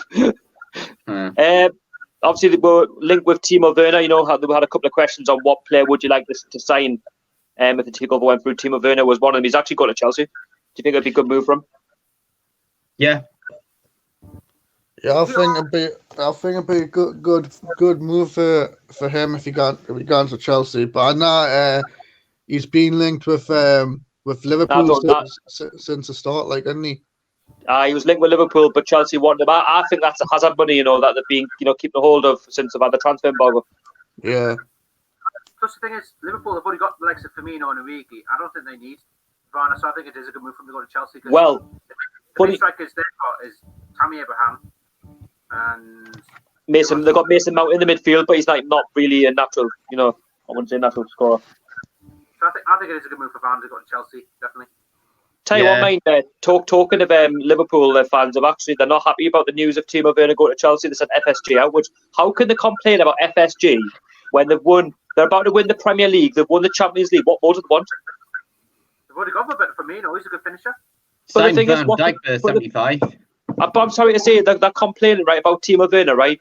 In 2 seasons, they're going to win the Champions League and they're going to win the Premier League. Like what they complained about. I wish I'd had half the stuff they've won. Yeah.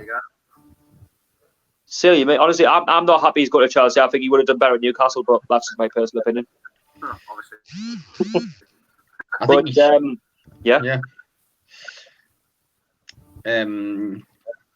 Yeah, I do think Chelsea's probably the better move for him. He'll get more game time there. I think it's just the money that's left over, isn't it? But I'd like to hope that we can get this takeover or something and just get some money and spend on the squad and get those strikers that we need. I wouldn't expect us to go for Timo Werner though. I think he was wanting Champions League, and I think Chelsea will get in the Champions League again. What striker would you go for then? I did mention Danny Ings, just as something to start on. I think Prince Ben Salmon saying, I don't want him. I want somebody at 60 million. Get up there. All right. No, that's what you'd be saying. That's the way these owners will be. They'll just say, I want to push the ball out a little bit. But is there anything you'd like to add? I mean, there's no more questions in the comments. If I'm honest, is there anything you'd like to talk about or before we wrap up? I know one thing I would say. Let's get Hosselu back. To be honest with you, he can't be any worse than what we've seen this season. Jeez. At least he's putting the effort. At least when he did play for us, he put in the effort every game. He did. Like Joelinton, he did fucking shit. He was just not good enough. I was going to say, I couldn't quite tell. Wasn't sure if you were being sarcastic or not. I'm like, what? Tell you what, they were talking about players that we should stay in Newcastle. There was a player who played for us. Oh my god, man, what's he called now? Oh man, Spanish guy, Marino. Remember him? Yeah, I remember him. I wish we kept a hold of him. I quite liked him. Yeah, but he was nice by the fans. Yeah. I'm just wondering if his mentality wasn't right, because 10 million release clause, because supposedly didn't even stay long. How long was he out for? He was out for 1 year. Because he's that good a player, but yeah, he wants a 10 million release clause, for a player of his ability, because he's not playing many games. That Did you say yeah? I don't even think he played for us for a year. Did he not? It was a year, yeah. Well, Did he came on leave in loan, the signed, summer? and then he came in on loan. Then Oh was signed yeah, that's right. permanently. That's right. We got him on loan, and then he left. Because I remember he scored against Palace. Then you never seen him again. Aye. I think it was after the injury. I think do you know what it is? I just don't think he was settled. I think he said he felt sick. He felt he wanted to be back home. It's understandable. Aye. Yeah, Right. So we've got one from Jonathan Young, and we've got 2 questions from Robert Angus. Yeah, get your questions in very quickly, and I'll read them out. Callum Wilson from Bournemouth. I think it'd be a good shout if you're going to start small and work your way. Yeah, I wouldn't mind Callum Wilson. I would definitely take Callum Wilson. I think he's a great player. I still prefer Rings. I think it's just Wilson's like more injury prone. I was going to say what's Shola doing these days? He's well, no I know what he's doing. I know what he's doing. But let's bring him back. I mean, there can't be any worse, than what we've got at the minute. Still slaying the Mackhams. That's what he's doing. Oh man! I mean, tell you what, mate. Tell you what, I've been watching in the Europa League in the Turkish League. Demir, he's doing really well for that club. Demir. He's played for that new. I don't know if they're a new Turkish side, but I think they're in the last. See how good they're doing in the Europa League this season. Aye. So I remember him and Johan Gouffran were at Gaziantep together for a bit. Where's Johan Gouffran now? Have a look. He hasn't been shipped on again, has he? Is he still playing? Gouffran? Probably. I think he is, yeah. Let's have a look. I just can't believe we signed off these players, And that's unbelievable. Gouffran is at Arat Armenia, founded in 2017. What? Is that in France? No, Ararat Armenia. They're from Armenia. Before answer Robert's question, Patrick Milliken says Coutinho, yes or no? I would say for me, I'm saying no. I think he's a bit of a journeyman. I think we could do better. Yeah, and I'd still prefer Almiron over him. Yeah, I wouldn't say it. And do you know what it is though with Coutinho? He left Liverpool because he said I want to go and join Barcelona because I want to win the Champions League. A year later, they go they want to go win it. Liverpool and beat Barcelona. And they're having Barcelona as well. Last season as well. Robert said Aubameyang has been linked with a move away from Arsenal, which has been widely spoken about. If the takeover does happen, would you like Aubameyang at the TOON? I think we would like him, but I just don't think it would happen. Yeah, I agree. I think he'd go to Champions League. I think Aubameyang will probably go to Barcelona. Potentially, because apparently Luis Suarez isn't doing that well there. Tell you what, man, if they don't want Luis Suarez, I'd happy take him. I know he bites chunks out of people's arms, but I tell you, can't get any worse than we've got. I know, exactly. No, but like I say, with Aubameyang, it's a difficult one. I think if Arsenal lose Aubameyang, I think they're in big trouble. Exactly. Big trouble. There'll be absolute riots outside the Emirates. When you've seen Arsenal fan TV out in the numbers, there'll be riots. Aubameyang's gone. We get Aubameyang. They said Andy Carroll. They've also got Lacazette as well. He hasn't been two players that we were linked with who we didn't actually get in the end. Lacazette. We're linked with Lacazette. I think Lacazette would have been better than Doumbia because he actually played, but I still feel he wouldn't have scored goals to save her. Just Steve McLaren coaching. See, I wouldn't take a Giroud or Lacazette now. To be honest with you, I think we can do better. I know Giroud's an actual scorer, but I think we'll do better. I think Aubameyang. Yeah, I think Giroud. The problem is he just going to come and not be bothered? As for Aubameyang, I think he's mentioned we offer him bigger wages, shows the Premier League money, but obviously Dortmund win a better play, so just went there.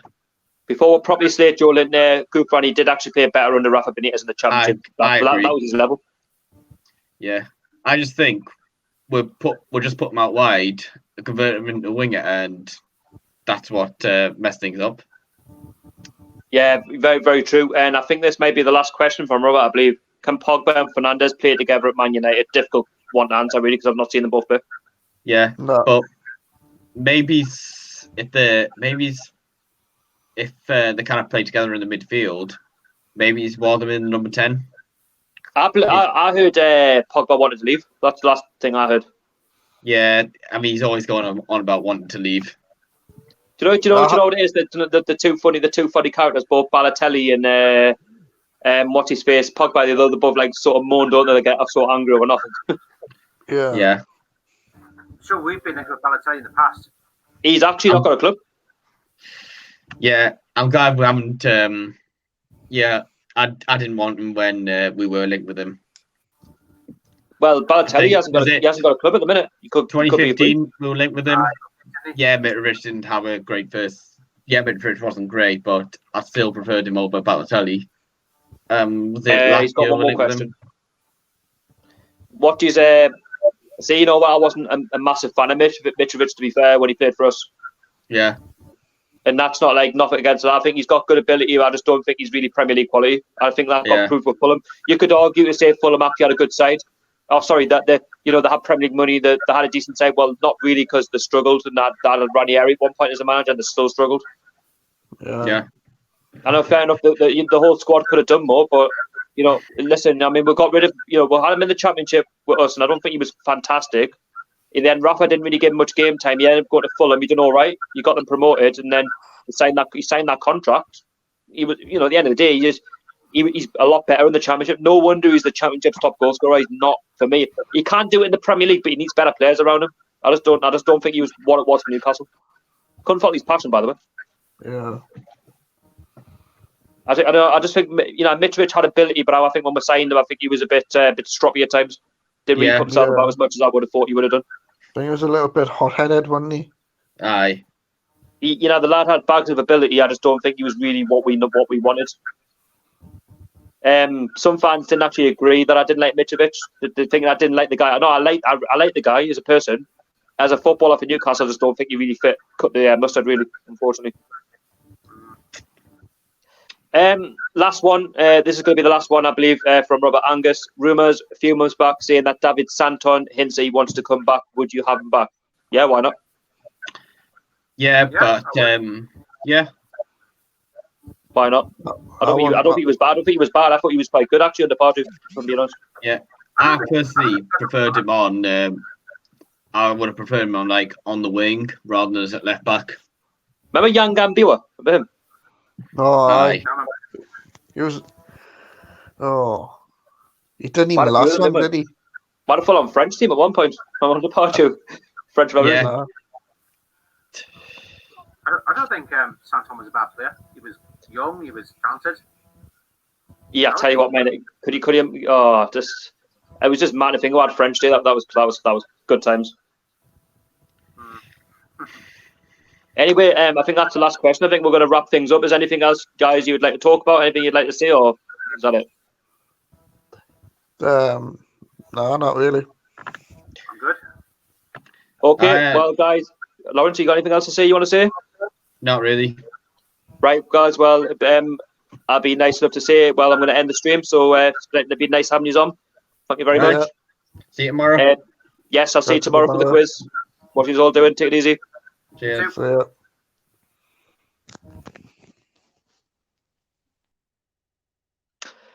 Yep, guys. So that is a wrap for the live stream tonight. I just want to say a massive thank you to everybody who has been in the live stream tonight. PD Prolock, go and subscribe to him on YouTube and help him on to 700 subscribers. We've also had Dan Graham on the stream. Well done for coming on the stream, mate. Being brave. And Archer. We've had Lawrence on. We've had Jay on the stream. And anybody else who I haven't mentioned, thank you very much for coming to the stream tonight, making it what it has been. It's been a good 4 hours. I didn't think it was going to last as long as it did. But yeah, it's been a good chat of all things Newcastle. Looking forward to getting the videos back up and running again. The match preview will be out next Friday at 2 o'clock, so don't miss it. Newcastle United versus Sheffield United match preview. And I will also be doing another live stream next Sunday, so stay tuned for that, and you can have your say on all things Newcastle United. And just last but not least for myself, thank you very much for staying patient and persisting with the channel while I've not been uploading for the past couple of weeks. But I'm glad you've come in tonight and you've enjoyed it. And apologise for the bug as well in the live stream. That was just a couple of technical issues with the stream, but all was good in the end. So yes, please don't forget to subscribe to the channel. Let's try and get the channel to 3,100 subscribers. We're only a few subscribers away now. And yes, please like the video, hit the thumbs up. It literally costs nothing to do that. And the more likes we get, the better. And we'll keep the channel kicking on. Follow me on social media, TOON Army TV, on Instagram and Twitter. And what I will say is stay strong, stay safe, keep well. And what I will say is keep it TOON. How are the lads?